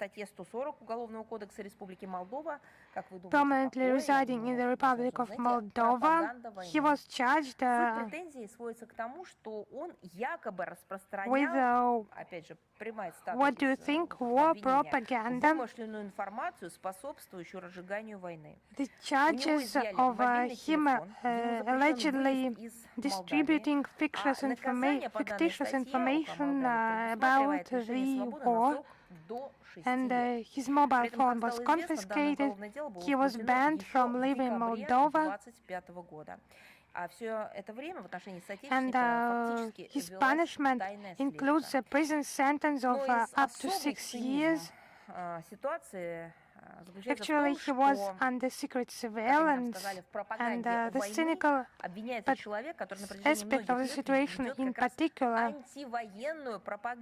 is that a person who is engaged in anti-war propaganda for many years, actually accused of war propaganda, his work is dedicated to perpetuating of the memory of Red Army soldiers. He is one of the founders and leaders of the Moldovan Search Movement, which celebrated recently its 15th anniversary. So with his colleagues, for 15 years, he has been restoring the historical memory about those who have stopped the war by winning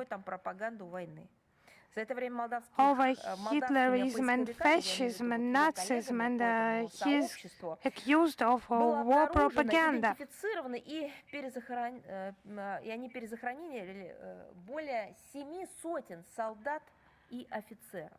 So it's a reburial of more than 700 of soldiers and officers. Those reburials have been detected by him and his colleagues. It's a feat, actually. It's a feat, actually.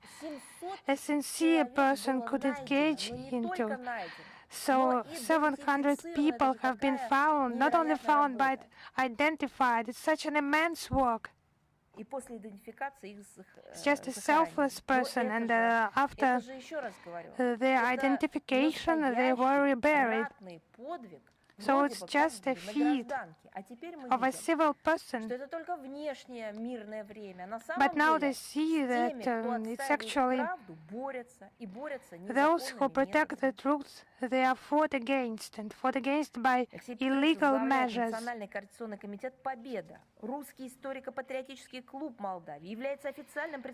Alexei Petrovich heads the Pobeda National Committee, the Russian Historical Patriotic Club of Moldova, and is official representative of Russian Military Historical Society in Moldova.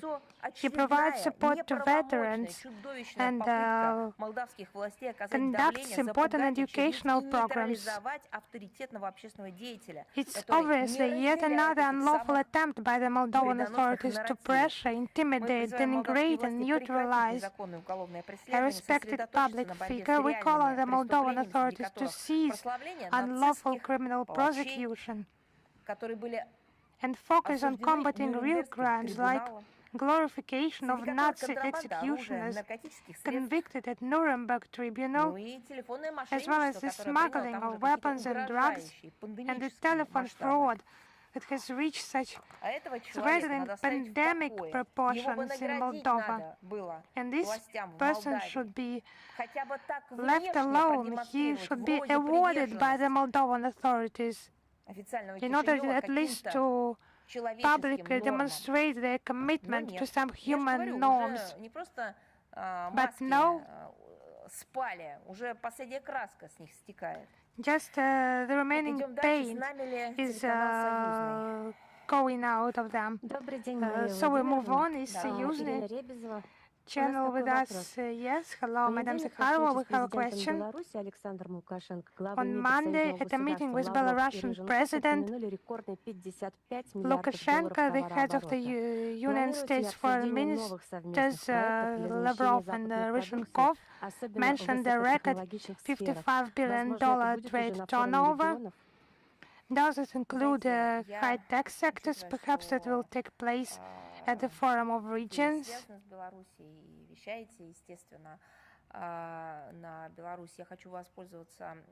So, taking into account that you are connected with Belarus and you broadcast in Belarus, I would like to once again draw your attention to the comment that has been done and to express our condolences to the people of Belarus.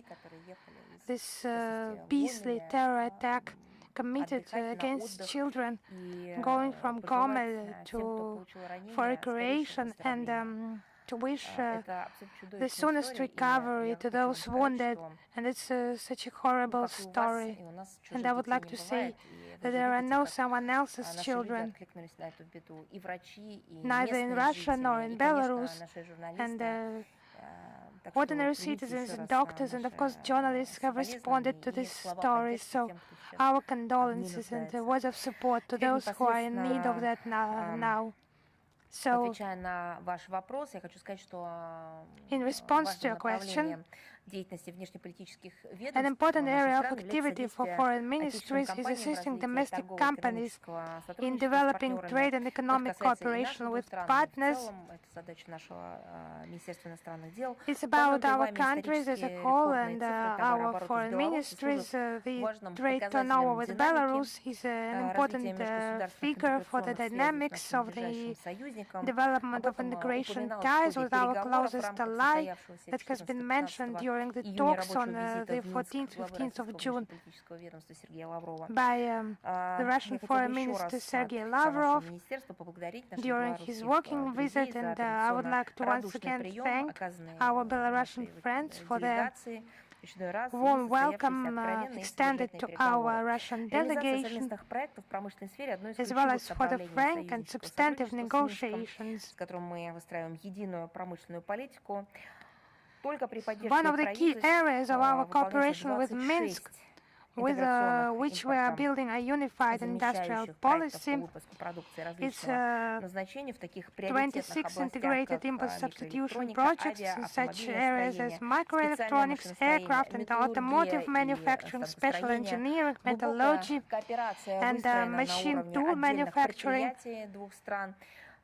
Deep cooperation has been established at the level of individual enterprises in both countries. In Minsk, the Forum of Regions is to be held on the 24th, 26th of June. The organizers plan to discuss, among other issues, mechanisms for supporting the economic development of regions and individual territories of our countries, ways to strengthen our interregional cooperation. Around 700 delegates will arrive from Russia alone. It will be representatives of more than 70 constituent entities of Russia, business circles, cultural, scientific, educational, and public associations. Traditionally, such events serve as a platform for reaching practical agreements, concluding bilateral, interregional, and intermunicipal agreements, commercial contracts worth billions of dollars. I am confident that this year the forum will make a significant contribution to the development of economic cooperation, and I recommend everyone to follow this event closely. Thank you. Thank you.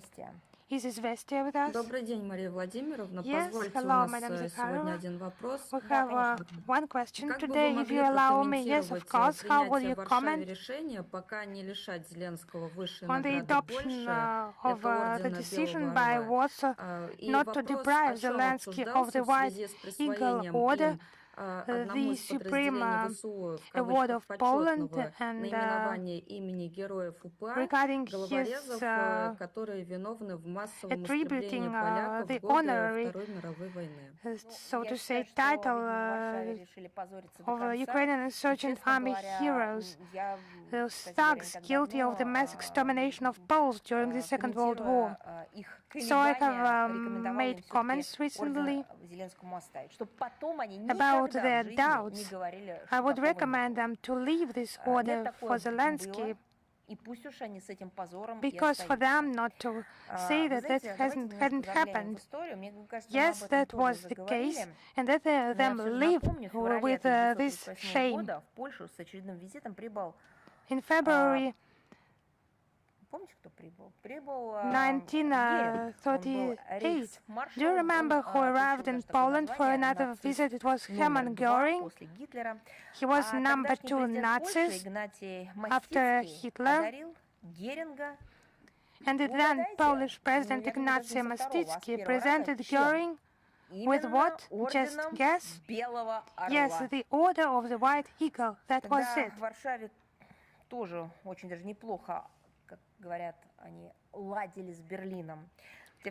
So in Warsaw they were getting along well with Berlin, and that cancerous network of concentration camps that was growing in Germany, those ghettos, and the first of which was the infamous Dachau, then it was moved to the territory of Poland, and you know what followed. Times changed, but those reflexes have not received the needed treatment. They have not changed. The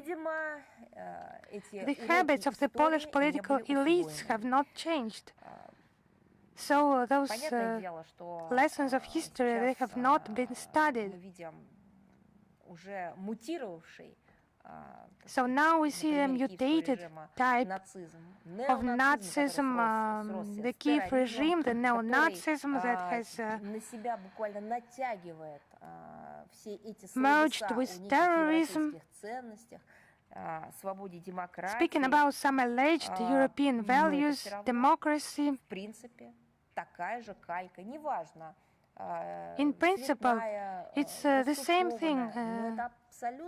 Regardless of whether it is colorful or not, it's the same system of coordinates, the beastly one, the horrible one, leading to horrible consequences. This caricature nature, but ill-wishing nature. And the most surprising thing, just have a look. Back then, at the end of the 1930s, maybe Poland had no sufficient information. But to understand, to explain, but somehow leave some small percentage that some other school of thought prevailed, and they presented that white eagle to Göring. It was a mistake and so on, but it cannot be said now. They have had such an experience. They have committed a similar thing by awarding the order to a Nazi. But they just hear now those statements by Zelensky about the historical memory. They demand from him not to make those statements, but he continues to make them. He does not change the policy of his country, but they just praise him, keep praising him, and to stick those orders to him. They keep doing that because there is a thing that is more important for them. It's Russophobia. So if he, just for one step, went away from this those Russophobic intentions, he would be deprived by this order immediately in Warsaw. But he continues to make Russophobic statements and to strike Russian civilian sites committing terrorist attacks of a Russophobic nature. And this order, from the point of view of the official Warsaw, it can be kept just to conceal their ambitions, their historical memory, somehow to hide the memory of tens of thousands of Polish women, elderly people killed and children killed. But what was the end of that for them? We regularly tell about that, so those manipulations, they will not be forgiven. Because history's lessons are painful, especially for those who have not learned its lessons for the first time. So, is RT Balkans with us? Yes, hello, Madam Zakharova. We have one question to you today. Because recently, Sergei Narishkin, director of intelligence service, expressed dissatisfaction with Serbia's first military exercises with NATO. Why do you think Serbia took this step now, and how does this affect Belgrade's declared military neutrality? Thank you very much. You know, I would like to say it would be strange that he would express satisfaction, but he would be glad about that. Because NATO seeks to subjugate all Balkan countries.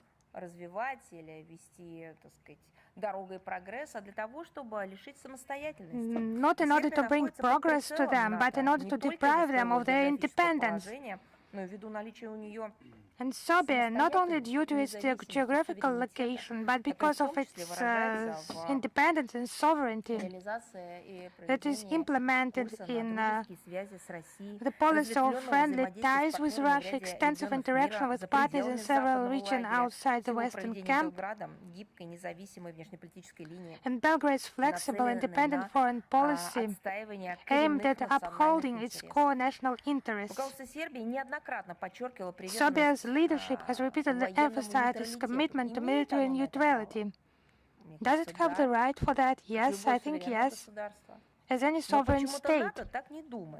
Мы исходим из того, что эта But for линия some Сербии reason, не NATO does not претерпела изменений. support В that Белграде point of тщательно view. взвешивают возможные последствия Belgrade is втягивания carefully в weighing периметр the potential агрессивной consequences of политики being Альянса. drawn into the Чтобы alliance's напомнить, я в aggressive отношении самих policies, we сербов к hope. идее так называемого сближения с НАТО, The свыше attitude of Serbs 80%, themselves я думаю, towards что the idea вашему of телеканалу это rapprochement with известно, NATO. граждан Сербии считают НАТО враждебной организацией, поскольку хорошо помнят As натовскую your агрессию audience knows, против Югославии over 80% of the 1999 country's года, citizens в результате view которой this была organization as фактически hostile. отторгнута They remember NATO's aggression against Yugoslavia колыбель in сербской государственности, 1999, автономный край Косово и Метохия, в результате которой which были resulted in the убиты seizure, мирные actually, of the граждане cradle of Сербии, Serbian в том statehood, числе и дети, the в результате autonomous которой province of многие Kosovo and Metohija. жители Сербии, Women and и, кстати children were говоря, не только killed, жители Сербии, and Serbian citizens, not получили only the онкологические citizens of заболевания, Serbia, потому что британцы использовали объединенный уран, they were diseased натовцы because использовали объединенный уран.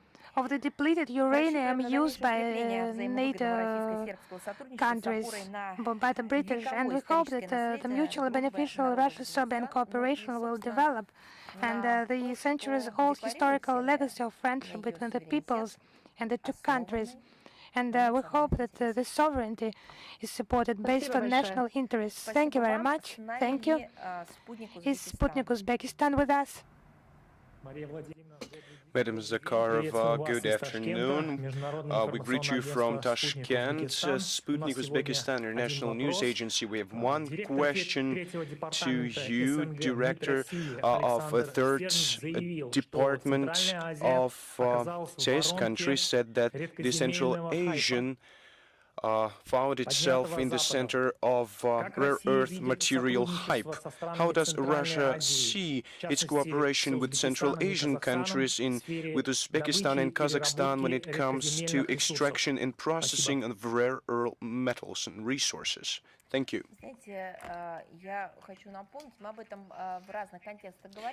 We have said it on repeated occasions, but I'll repeat it. Russia considers the Central Asia to be a strategically important region that possesses huge potential in rare earth materials and other minerals. But there is one small detail. Russia considers these countries to be sovereign and independent, and it respects these countries in this capacity. We see growing global competition for access to global resources on the part of the US and the EU. The Russian Federation is interested in developing the mutually beneficial cooperation, depoliticized cooperation with Kazakhstan, Uzbekistan in geological survey, processing and extraction of rare earth metals, and in creating a highly productive added value chains. Our country possesses necessary competences, expertise, skills, technologies to implement these projects. It is very important, and I'd like to underscore it once again, that our approach is based on the respect for sovereignty of our partners, on the lack of political conditions, and on our intention to equally distribute benefits with a focus on localization of processing, research activities, training personnel, and strengthening the independence of the region so that the Central Asia can play a greater role in supplying resources, taking into account the doctrine of neocolonialism unleashed by the West. Thank you very much, Madam Zakharova. Thank you very much. Do we have Xinhua International News Agency with us? Good afternoon, Madam Zakharova. I have a question. Recently, Japan has been continuing to strengthen its military presence near Okinawa. It plans to transform their air force into aerial and space forces of self-defense. It also is actively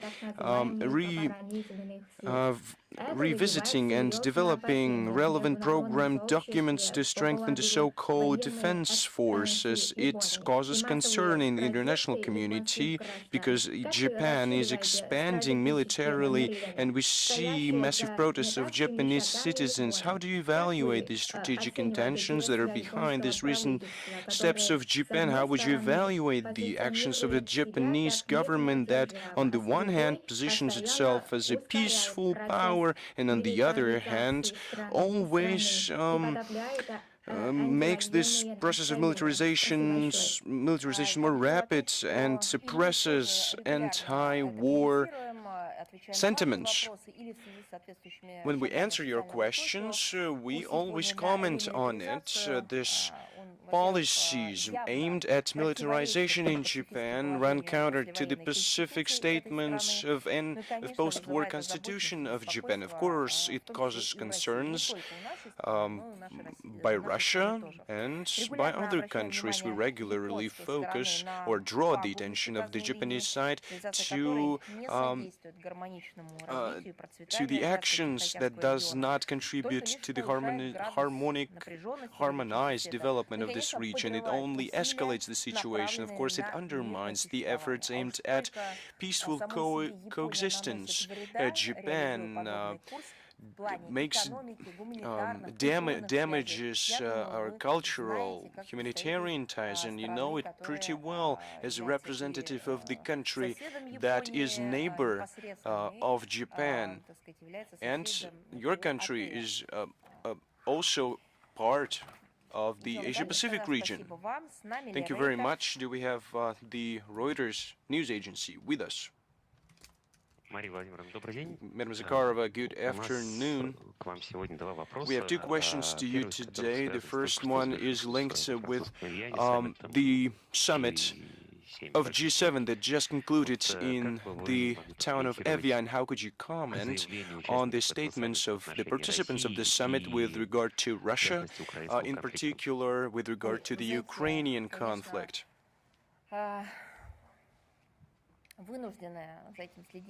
I'm forced to follow these developments. Why? Because they discuss the Russian issues there, and a lot of questions arise, but the content and the statements in Evian that focused on geopolitical issues was obvious to everyone. We heard nothing extraordinary. Everything was anti-Russian. We saw nothing but that.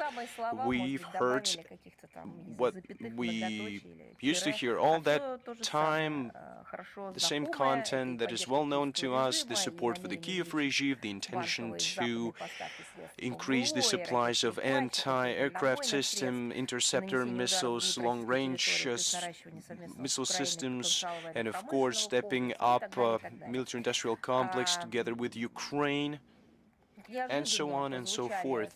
It was rather unexpected when we heard the words peace, settlement. Of course, they rather they could have sounded, and that would have been a surprise, but we didn't hear these words. But we heard these words on the eve of that summit. One could imagine that they would incorporate these words into the program of the summit, but believe you me, there were no such words. And of course, that is cause for surprise.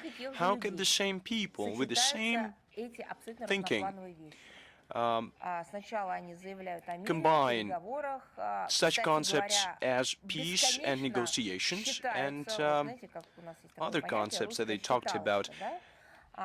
We have an expression in Russia when you start to decide who's going to take what chair, what place at the negotiation table, who's going to be representing the countries at these negotiations. They nominate themselves to be the candidates, and they say that it's important for further regulation, and they accept statements which do not contain any mention of settling the conflict, negotiating the peace. And this is surprising. G7 has done it for years now, and it's continuing to do it. It has taken up on the responsibility to strengthen the pressure on Russia. We see no results from this economic pressure, no benefit for their economy. Gas and oil sector was also discussed. We saw another level of cynicism, of political opportunism in the deal that is aimed, among other things, at opening the Strait of Hormuz for maritime navigation. They said that allegedly it creates a very good opportunity to introduce new anti-Russian restrictions. This reminds me of a joke. I don't remember if I told you this joke before publicly, but I think it fits the situation. A man calls the police, summons a police officer, and says that the police officer should take measures with regard to a person, a neighbor, that always provokes other people with her shameful actions. When the police officers approaches the window, says, "I don't see any woman," but the man says, "Please look closer." The police officer says, "There's no woman." "Well, look correct," says the man, "but if you climb up the wardrobe, you'll see that woman." I think that's the same situation. They always try to look for such interesting angles from which they can look at the world using the Russophobic rhetoric. This is just ridiculous, and one wonders what kind of mental state they're in, because we're talking about the memorandum of understanding that would put an end to the conflict in the Middle East and would start the negotiation that would strike a comprehensive deal between Iran and the US. What role does Russia play here? But you remember the joke I just told you. If you climb up the wardrobe, if the European leaders do that and climb it up, they will see another panorama, another perspective of the situation. I'll just remind you that our relevant statement that was published today on the Foreign Minister's website contains the same reminder. We support de-escalation of the situation in the region, and we drew attention of everyone to this issue in that statement. If you go back to the activity of the G7, they just reaffirmed their role as a staff that aims to contain our country, to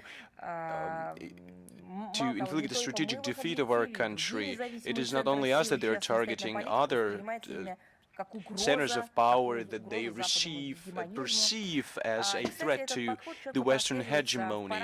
And you'll see it clearly in the paragraphs that are devoted to the situation in the Persian Gulf and in the Middle East, where the aforementioned agreements were reached between the US and Iran. Of course, these are pre-agreements, but they are interpreted in a very specific way there. Same goes for traditional paragraphs in this, with regard to the situation in Asia-Pacific region. They traditionally criticize countries that traditionally consider them to be their enemies. This image tells us yet another time that they pretend to be leading countries in the Western bloc, serve as a common voice, and represent their interests. But one should also say that the West is just a part of the new multipolar world orders that is now being shaped, not the whole part, just one small part. Why should they decide the destiny of the world? Neither politically nor strategically can they be the leaders of this process.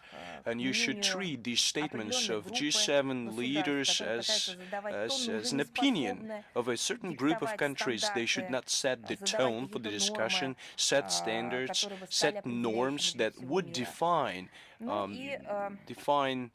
the future of the world. Another thing that I'd like to mention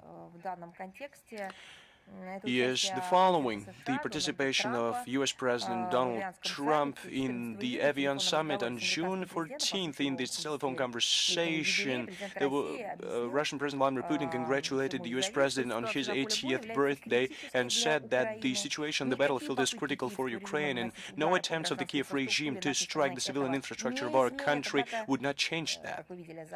However, you saw that Zelensky and Western European leaders, the G7 countries or presidents said would try to do everything in their power to say that the reverse is true and they would impose the idea on Donald Trump to drag out the conflict and to continue the hostilities. That's what was commented on in detail by aide to the president, Yuri Ushakov. We saw the Kiev regime trying to interfere in the process to photobomb. He should be put in prison, but he is trying to become the central point of attention. Judging by the information we receive and judging by the statement of the G7 statement, one of the goals was to use the presence of Zelensky to put a consolidated pressure on the US president and to present the case in such a way that Mr. President Donald Trump would stand in solidarity with them as far as their anti-Russian, Russophobic positions go, and would stand in solidarity with their positions with regard to the Ukrainian crisis and putting an end to it through, as they were saying for many years, inflicting a strategic defeat upon our country. You see how crazy they are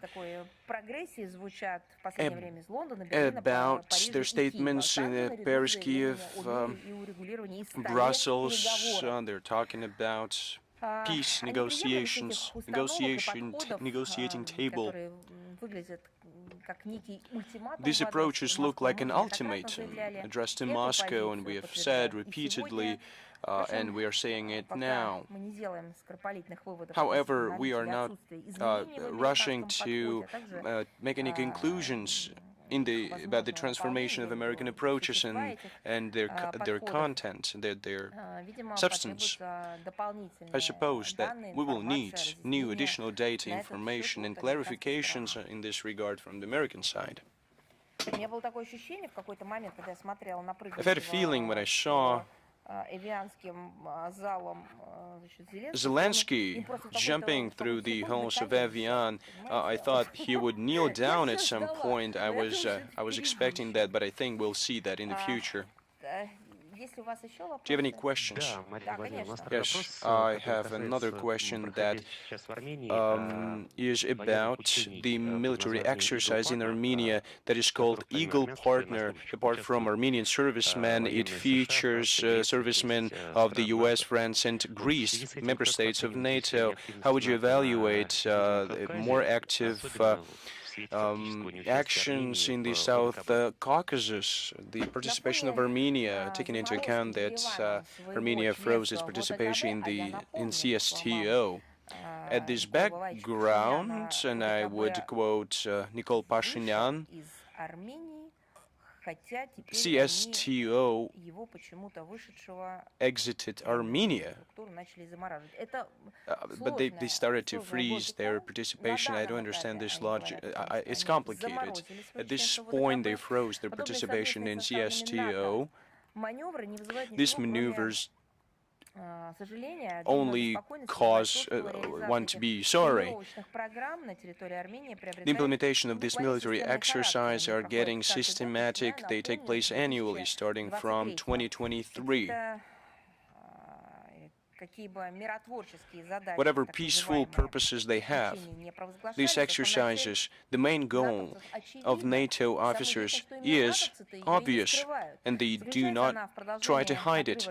It is the following: to increase the distance between Russia and Armenia. It's an open secret that our country is being viewed as a possible enemy, and we see it in the doctrinal documents of NATO, and Armenian servicemen will be taught how to fight against Russia. One could have not even imagined it at some point in the past. Why? Because our country is home to so many Armenians. Many of those Armenians do not even plan to make a choice regarding their homeland, to divide it to halve it, because both Russia and Armenia is a common cultural space for them. Some time ago, you could not even imagine it, but now it goes in line with the statements of the Armenian leadership. Armenia, they say, is not an ally of Moscow. When it comes to Ukraine, the signals are being viewed by the West. They make conclusions and try to drag Armenia into their confrontation against Moscow. These exercises allow the Westerners to impose their own standards of military construction upon Armenia and to acquire new tools of influence upon Armenia and their policies. Of course, one would be naive to think that the West will provide Armenia with its security umbrella. It's just an illusion. The first people that Westerners betray are their allies, that they call their allies. Maybe one of course could undermine cooperation with Moscow in this regard. One should also take into account the reaction of other countries of the region, their neighbors, judging by the composition of this meeting. They want to please their Western partners. Yerevan didn't want to pay any attention to that because it doesn't give any benefit to the stabilization of the situation in the South Caucasus. It will only create new geopolitical divisive lines and threats. Thank you very much, Madam Zakharova. Thank you very much. Do we have media corporation, China? We're here. Thank you very much, Madam Zakharova. Yesterday, China published a white book. It calls forming a more just and reasonable concept of global governance, concepts and initiatives of China. We see multilateral challenges and challenges to multilateral system of the UN. How would Russia evaluate approaches of China, and what ideas and practical steps in your mind go in line with the approaches of Russia? So, as this conceptual paper was published only yesterday, it will take time, of course, to study it by our experts, and I think that many elements of the white paper coincide with Russia's views on how to coordinate and regulate the interests and actions of international actors in the 21st century, because we discuss that on international platforms, in international formats. So, in these issues, Moscow and Beijing are fundamentally like-minded. Of course, some details can be present because it's characteristic for such sovereign countries that are independent civilizations, and Russia and China's shared consensual approach has been outlined by our leaders in the joint declaration on the establishment of a multipolar world and a new type of international relations adopted on the 20th of May 2026 during Russian President's visit to China, and it has been qualified as a flagship document. It is literally a new word in the parameters of the 21st century world order.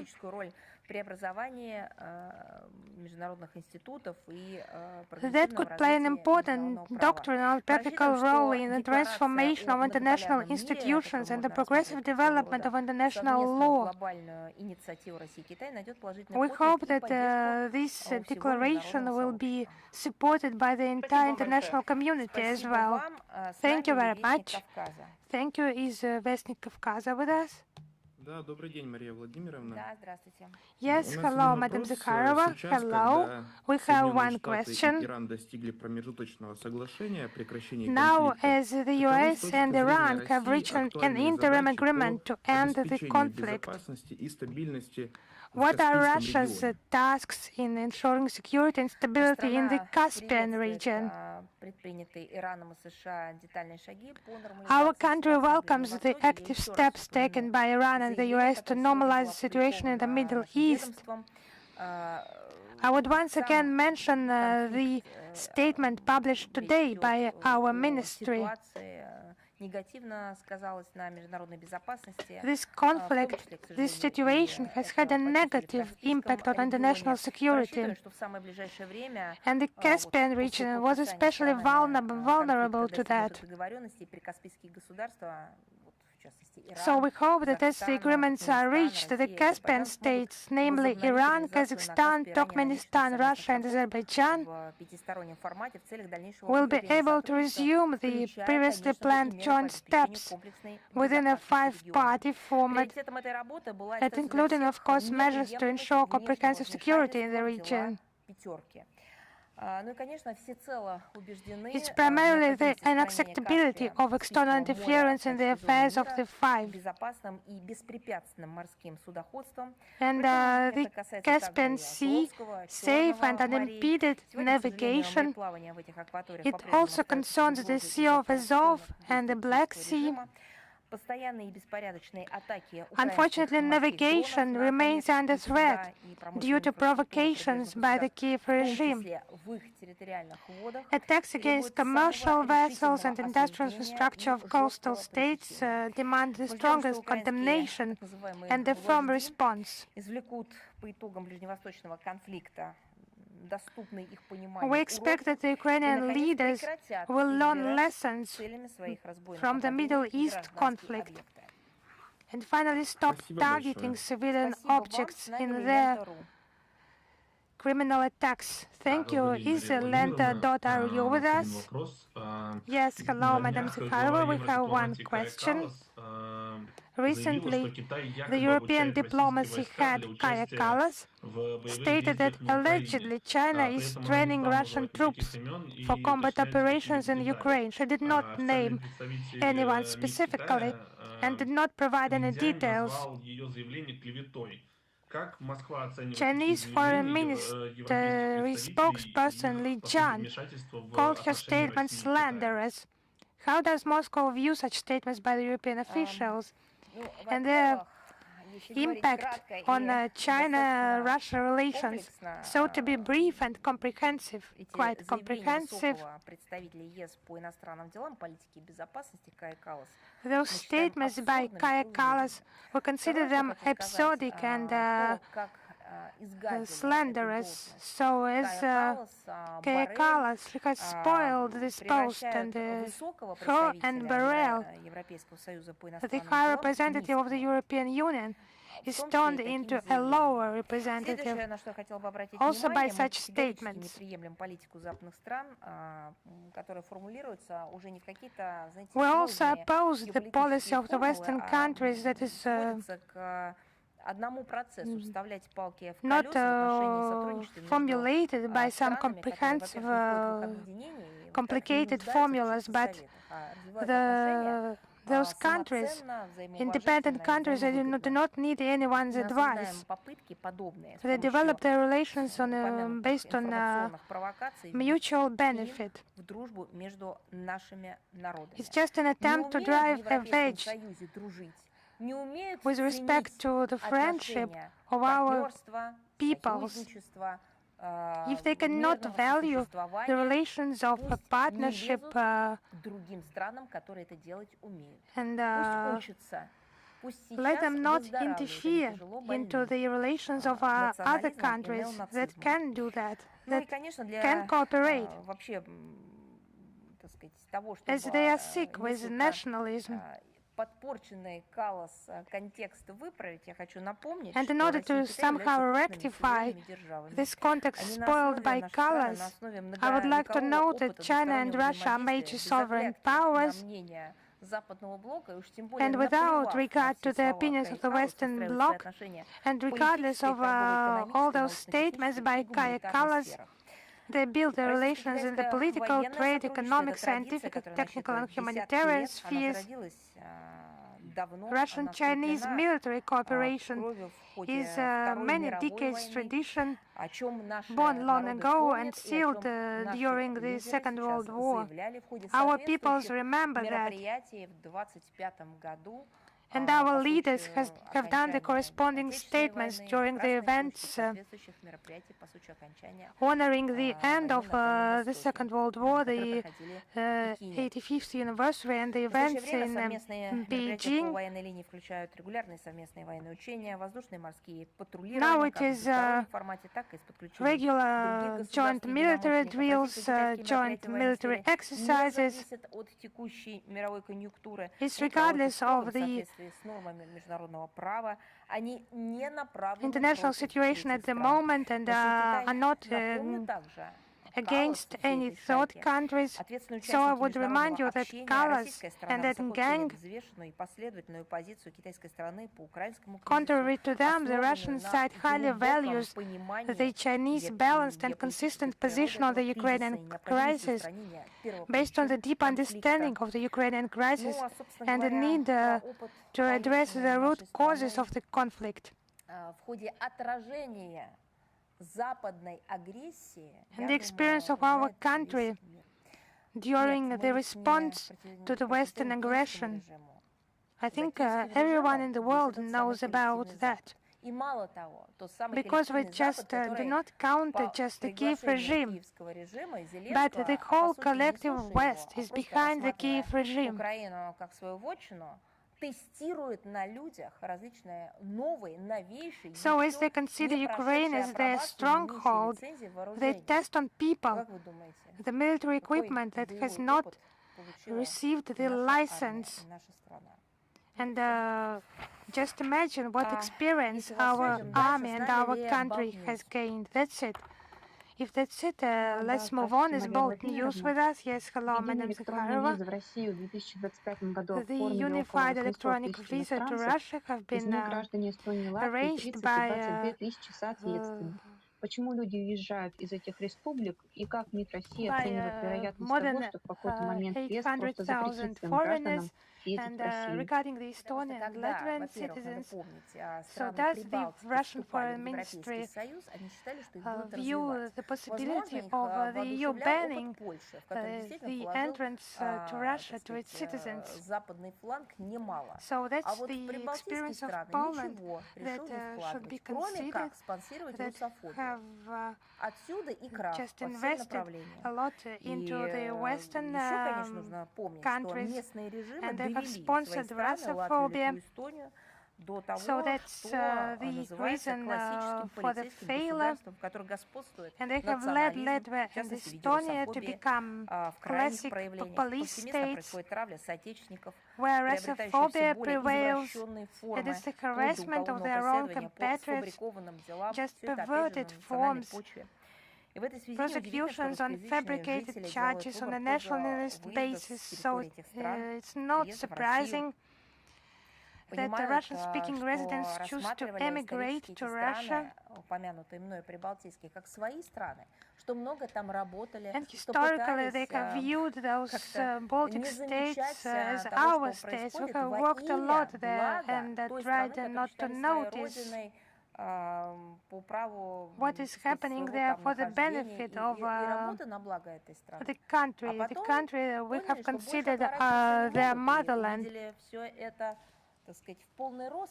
And now they realize that they can no longer ignore that. They just felt it in their Помимо own прочего, они lives. понимают, что их же пытаются разделить с собственными родственниками, не давать And they возможности understand that общения, they нормального въезда и are trying to выезда, be или приезда separated к by ним, their own их relatives, близких. no possibility to Наша страна enter, готова принять и оказать no содействие possibility всем, for the кто visit of their подвергается репрессиям relatives. в Прибалтике, также тем, кто просто желает лучшего будущего для And своих our детей, country is и ready to соответствующая assist those who are законодательная база subjected to repression in the сформирована, и она Baltics, действует. and those who simply Спасибо wish вам большое. better Спасибо вам. future С for their нами children. Альма And there Ядин. is a legal basis for that. Thank you. Да, Thank you. я с Is вами. Alma Добрый день, Ядin with Мария us? Владимировна. У нас Yes, будет hello, вопрос. Madam Zakharova. Президент Alma США Дональд Ядin Трамп is положительно оценил here. вклад президента We have Российской a Федерации question Владимира Владимировича Путина и about председателя Китайской Народной the Республики US Си Цзиньпина President в Donald содействии Trump урегулированию конфликта вокруг Ирана. В чем именно заключается роль praising Москвы в этом the процессе?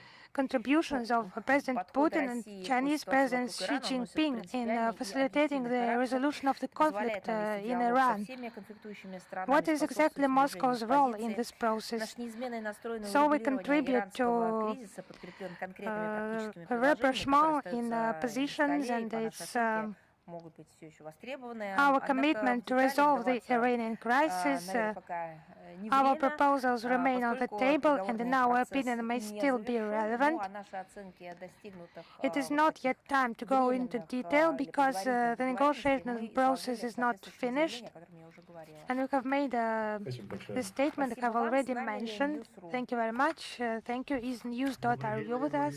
Добрый день. Yes, hello, Madam Zakharova. У нас опять вопрос по We Кае have Каллас. one more Сегодня question руководство about Kaya европейских Kallas, институтов недавно the рассуждало leadership о of коллапсе the российской European экономики.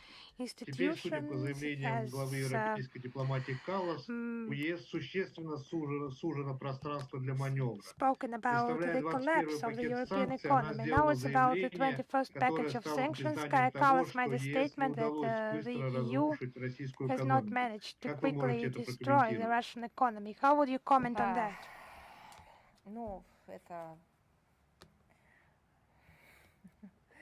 Понимаете, ну мы частично уже говорили о тех санкциях, которые они принимают. You know, we have Но partly давайте spoken еще раз. about the sanctions they take, Это же абсурд.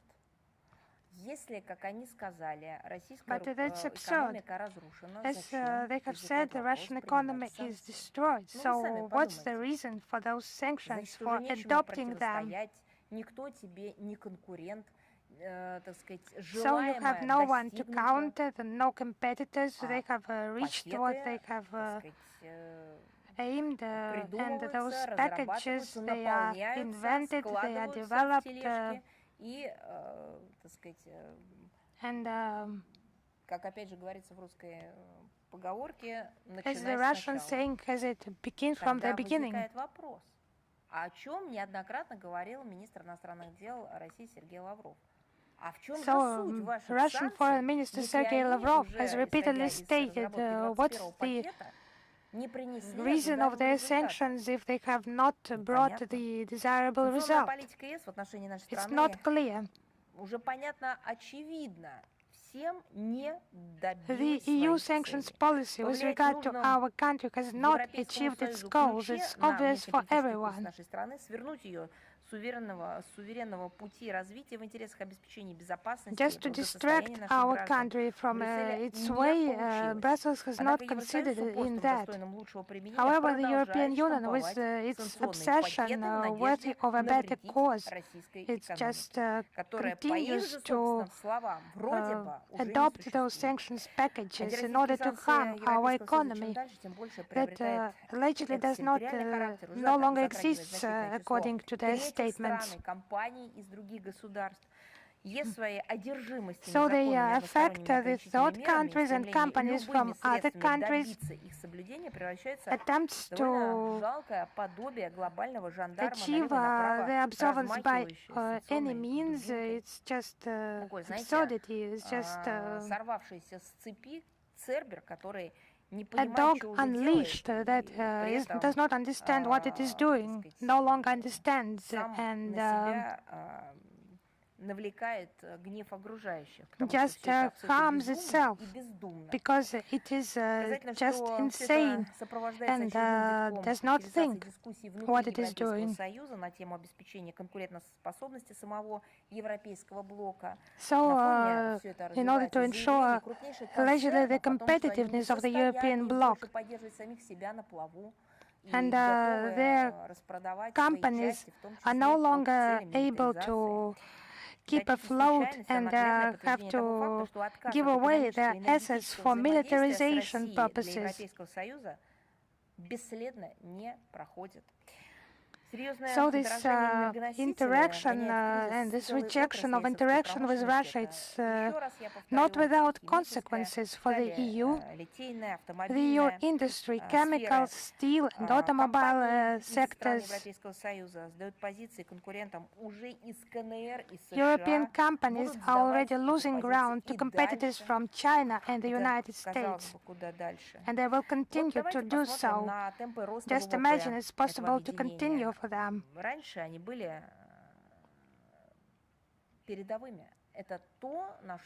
And they used to be cutting edge.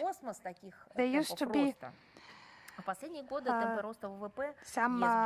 something that aspired by other companies in the world. Now the GDP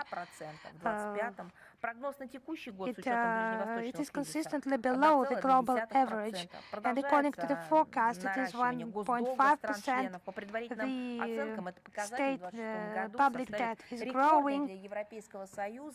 The figure in 2026 will be a record high for the EU, 84.2%. But that's of little concern for the EU political establishment. They do not see real numbers. They are just understand that they are controlled by the big brother, and they are ready to sacrifice the interests of the economy and citizens of the EU. So this sanctions policy is only the tip of this iceberg.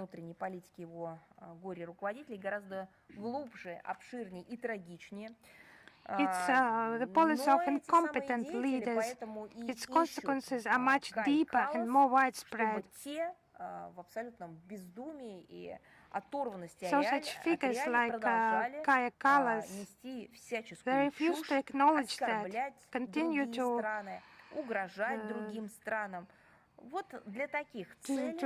make absurd statements, to threaten other countries, to offend them. So it's the best candidate for those purposes. The worst candidate has turned out to be the best candidate, because with such a job, a clever person would not have done that job. A worthy person would not have done that. Kaja Kallas exists for that. Thank you very much. Thank you. Is Tao News with us? Yes, hello, Madam Zakharova. Tao News information. Agency Nicholas Giovanaggi. Attacks continue in Georgia against the forces advocating the strengthening of Russian-Georgian relations. We've become accustomed that Western sponsors are behind this kind of harassment, but in some cases, the connivance of such actions by the Georgian authorities is just astonishing. Specifically, a group of extremists attempted on the 6th of June 2026 to disrupt the Russian language celebrations in central Tbilisi, shouting anti-Russian slogans and offenses. How would you comment this event? Thank you. Just a second.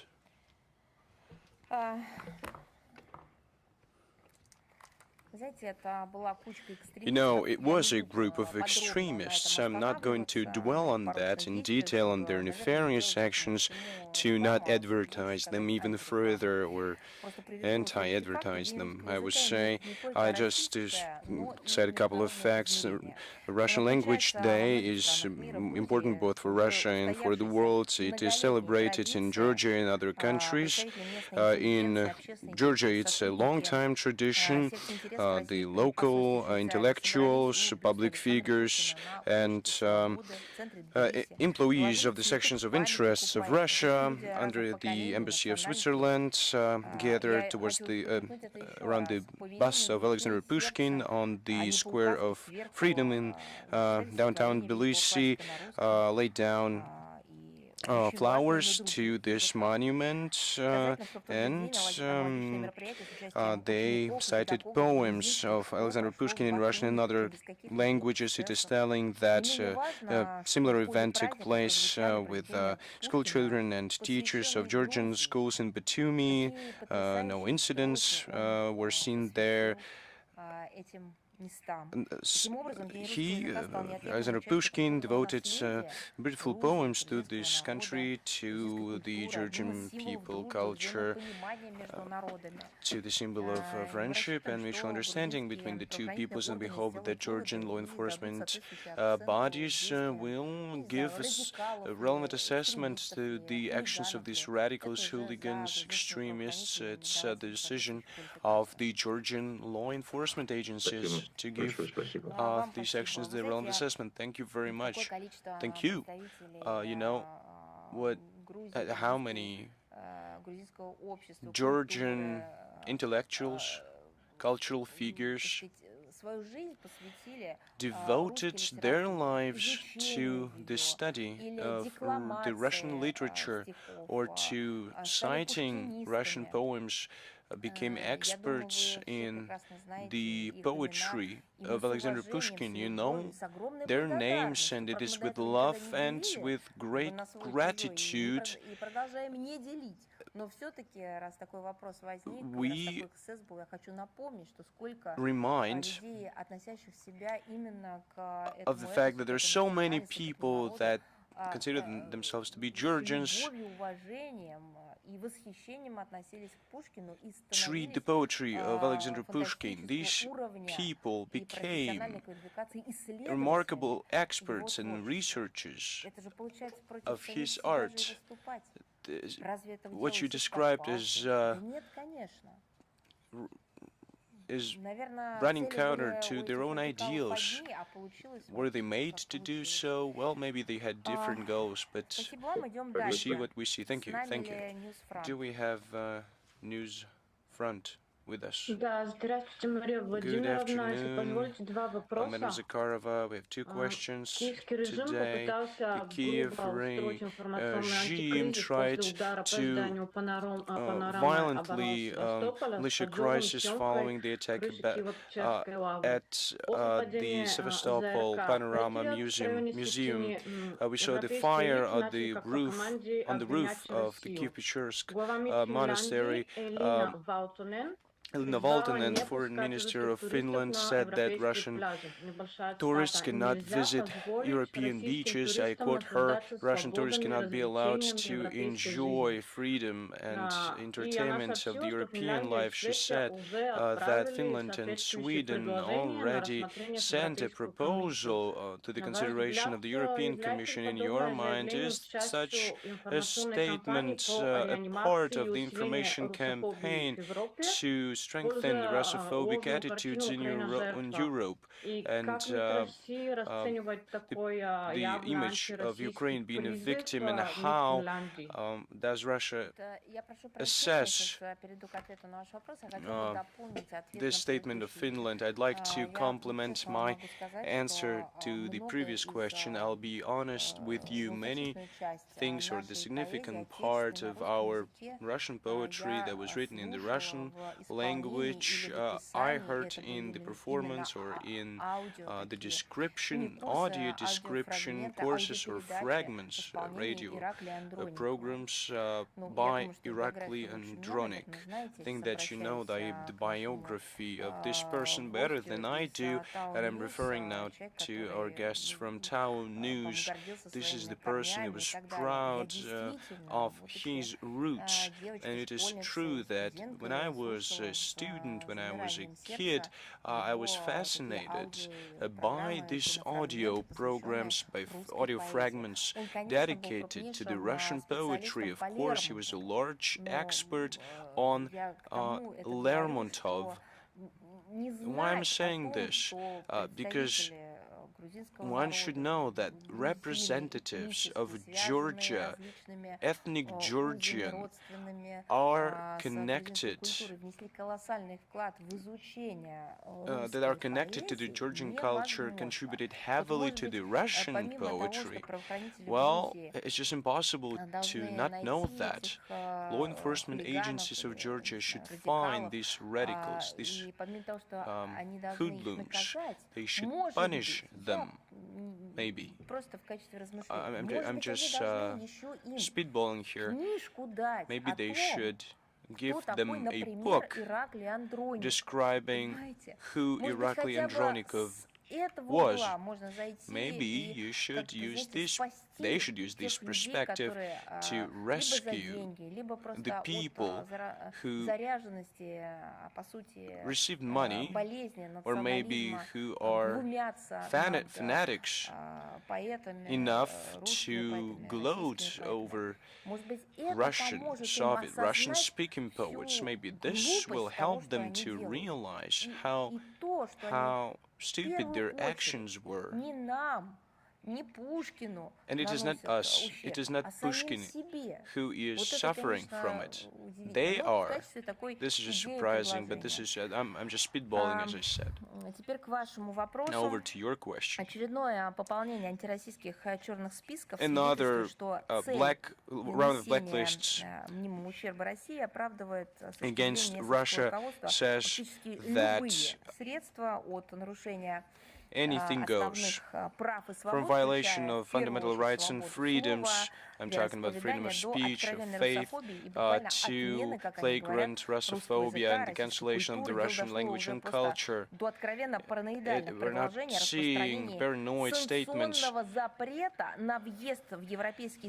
They want to ban the entry of Russian citizens that served in the armed forces of the Russian Federation following the start of the special military operation. They don't know what to come up with.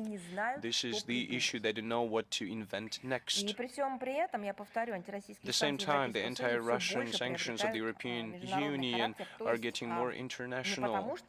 Why? It's not because other countries join these sanctions. The European Union uses these sanctions to inflict damage upon other countries. Now they touched upon China, Turkey, the UAE, Azerbaijan, Liberia. And of course, Russia does not accept these illegitimate sanctions in circumvention of the sanctions of the UN Security Council, and the international community supports us in condemning these unilateral restrictive measures. Thank you very much. Thank you. Do you have any questions? Any other questions? Do we have TV Plus with us today?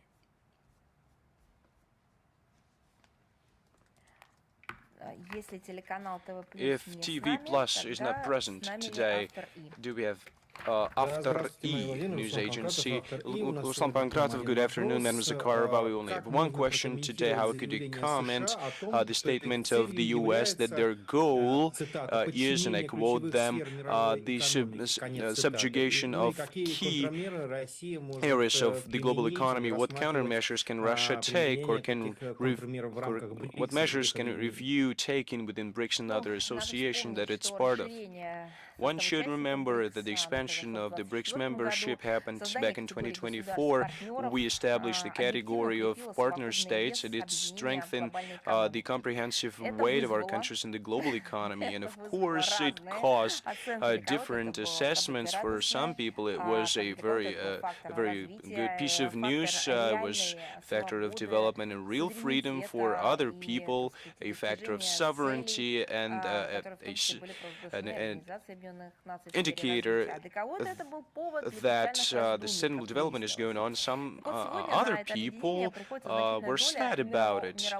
Now, this association accounts for the largest part of the population economy. BRICS has established itself as a platform where different civilizational models are presented. It has the possibility to coordinate line their approaches in different areas without looking at different centers of power that are only guided by colonialism and imperialism and can't offer anything else.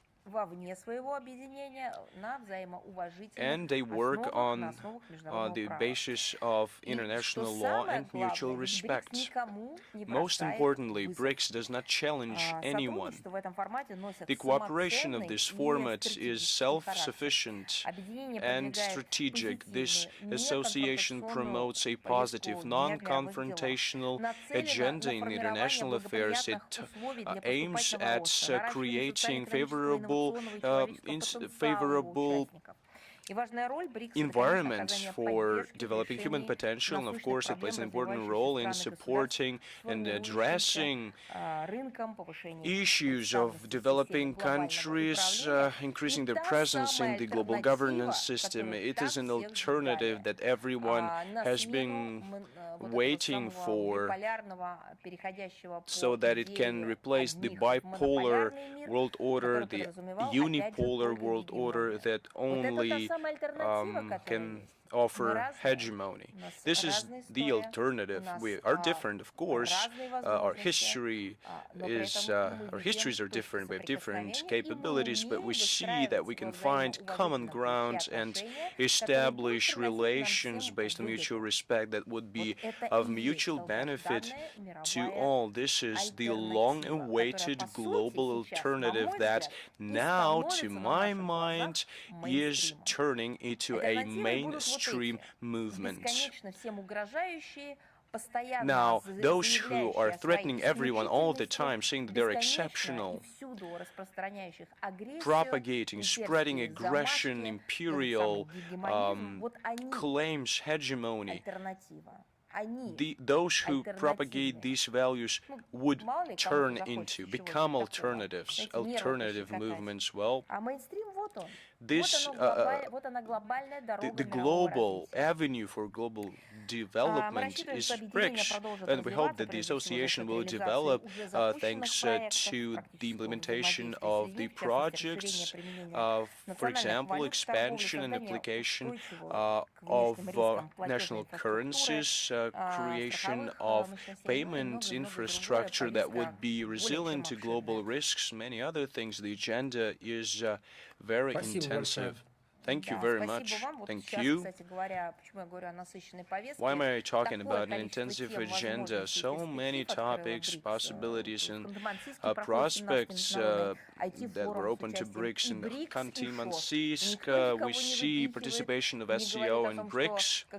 The IT forum, no one says you have never been part of it. Why are you here now? We were first in the line. We only see a respectful dialogue that takes into account everyone's interests. Tomorrow the forum will end, and it is organized with the help of different agencies, ministries, Commission, Russian UNESCO Commission. Dozens of countries take part in this forum. This is one of the examples that we can give. I'd like to ask whether Ruski Vektor news agency is present here today. Good afternoon, Madam Zakharova, Ruski Veter, Tatiana Plotnikova. Often you talk about Westerners. Can you please elaborate? Who do you mean by Westerners? Does it apply to the U.S. as well? And what do you think? Is the U.S. complicit in the crimes in the city of Starobelsk? The United States are homogeneous, you would say?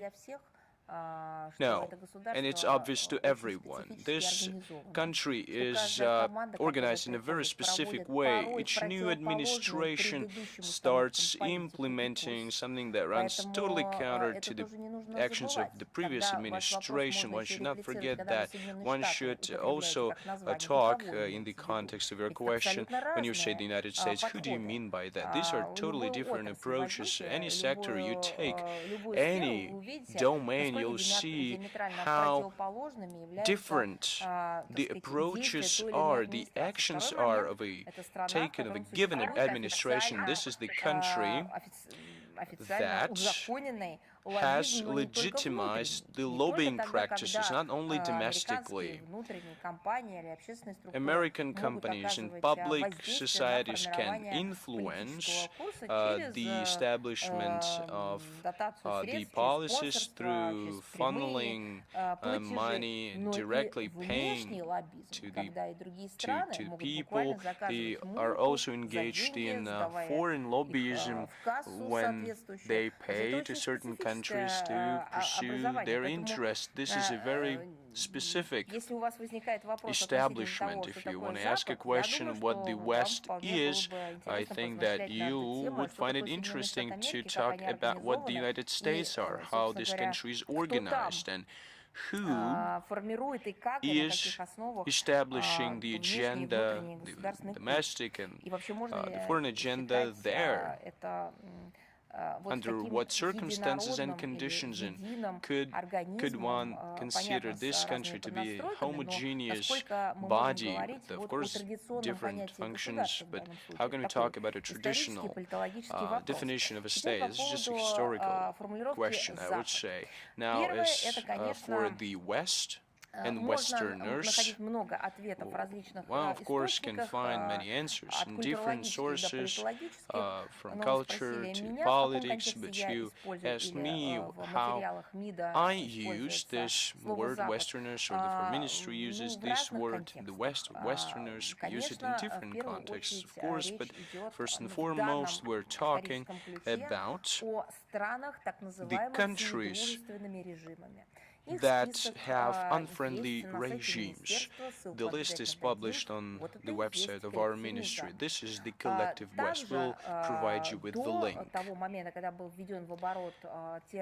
Before unfriendly state, the term unfriendly states was coined and approved by the relevant government decrees, we used to use the term the West in the context of NATO-centric policies that were conducted.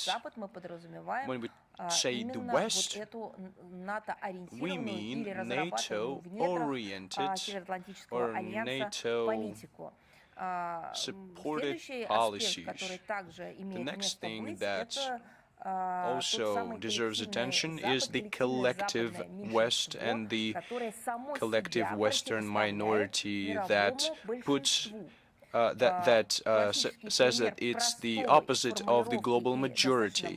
A classic example would be the words of Joseph Borrell, who said that the collective West is a flourishing garden, whereas other countries are just wild jungles that should help or benefit or contribute to the well-being of this flourishing garden. This is the modern interpretation of the historical processes known as capitalism, trade, slaving, hegemony, expansion, capitalism. At the core of these processes were values of the West, of the Western world, that wanted to subjugate the whole world. These are just a couple of examples of what we mean by the West, the collective West, and the collective Western minority. In different cases, there are, of course, different modalities, but that's the matter in the nutshell. What about the U.S.? The U.S. is on the list of unfriendly states, states with an unfriendly regime, and in certain situations we talk about the collective Western minority, and by that we mean Western Europe and the decisions that they take. For example, when they sponsor the Kiev regime, in some contexts the United States, whatever it is, NATO policies, or trying to draw a divide dividing line between the golden billion and the rest of the world. As for the responsibility for the terrorist acts in Starobelsk and other attacks, well, everyone who is sponsoring the Kiev regime is responsible, whatever they call themselves, whatever formats they use for their cooperation. Everyone who sponsors them, who supplies weapons to the regime and supports them with information or policies, everyone who tries to turn a blind eye on these crimes, all of these stakeholders bear responsibility for what's happening. And it's obvious. If you don't have any questions, any other questions, I'd like to say thank you. Madam Zakharova, there's something else. Is that all, or is there anything else you want to say? Thank you very much. So, just in case, I would clarify, is TV Plus channel with us? If no, and there are no more questions left, if we have missed someone out, we're always ready to answer questions. Yes, you have missed out. The voice of the fatherland, голос Отечества. Hello once again, Madam Zakharova. We have one question. Голос Отечества on the 15th of June, the 268th anniversary of the birth of Alexander Gorchakov, a distinguished diplomat, was marked. He served as Minister of Foreign Affairs from 1856 to 1882. In the current foreign policy environment, his principle of concentration and strategic patience is often recalled. Russia is not angry. Russia is concentrated. Could you please comment on this principle, Madam Zakharova? How is it applied by our diplomat at present, and how is the Minister of Foreign Affairs guided by that principle? So I would remind you, let us start with the historical context. This statement, it was done in the specific historical circumstances. What were they? Actually, Russia was defeated in the Crimean War, and those were humiliating conditions of the Paris Peace Agreement. It was banning the Russian fleet. It was the loss of influence in the Balkans. So they just thought that Russia should not be considered with. It was 1856, and Gorchakov, the new Minister of Foreign Affairs, sends a message to all the Russian embassies. I would remind you that back then those documents, political and foreign political documents, were issued in French in our country. And that formula, it was stated in the French language, but I will cite it in the Russian translated. They say that Russia is angry. Russia is not angry, it is concentrating.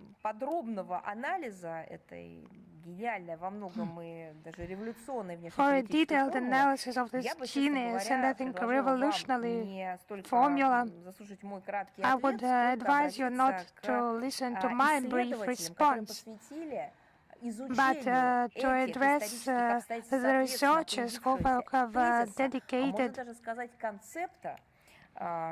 to the research of those statements, and one of the prominent St. Petersburg historians, Viktor Lopatnikov, who is employed at the St. Petersburg University. His biography of Alexander Gorchakov was published in the Distinguished People Lives series. And this concept, this phrase, this instruction in its time, he has devoted a considerable part of his work to this saying. So Mr. Lopatnikov analyzes the media field of that time, and he writes that the appearance of that phrase provoked immense reaction in foreign policy circles. It was a response to the challenge that was voiced on many occasions in foreign policy circles, as it was about Russia being angry after the Paris Agreement, avoiding participating in the European affairs, and those circumstances being of a common concern. But that was actually a program document informing the international community of what will determine the political life, foreign policy of Russia.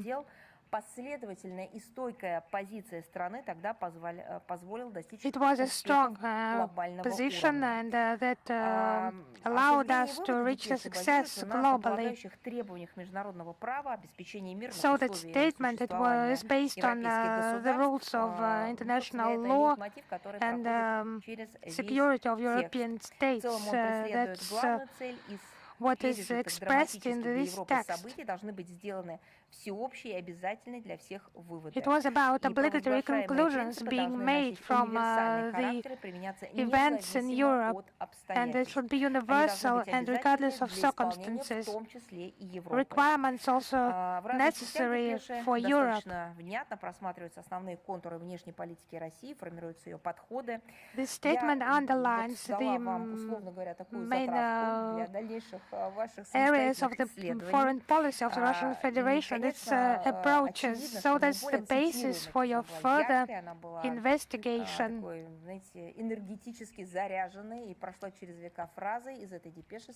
Because yes, this phrase, it was very energetic, very bright, that has gone through centuries, so it's better to be interpreted as these states being aiming towards different purposes and their further implementation and reaching new goals. So he also said that in many cases Russia is silent. They say that Russia is angry, but Russia is not angry, it is concentrating.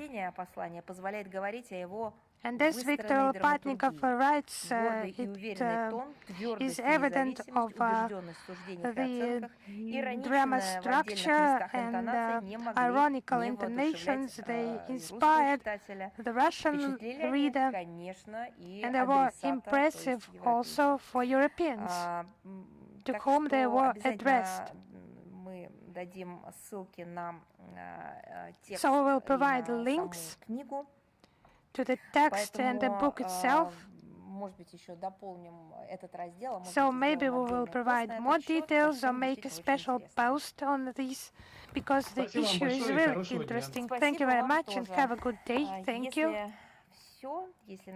If that's it, goodbye to you until next time.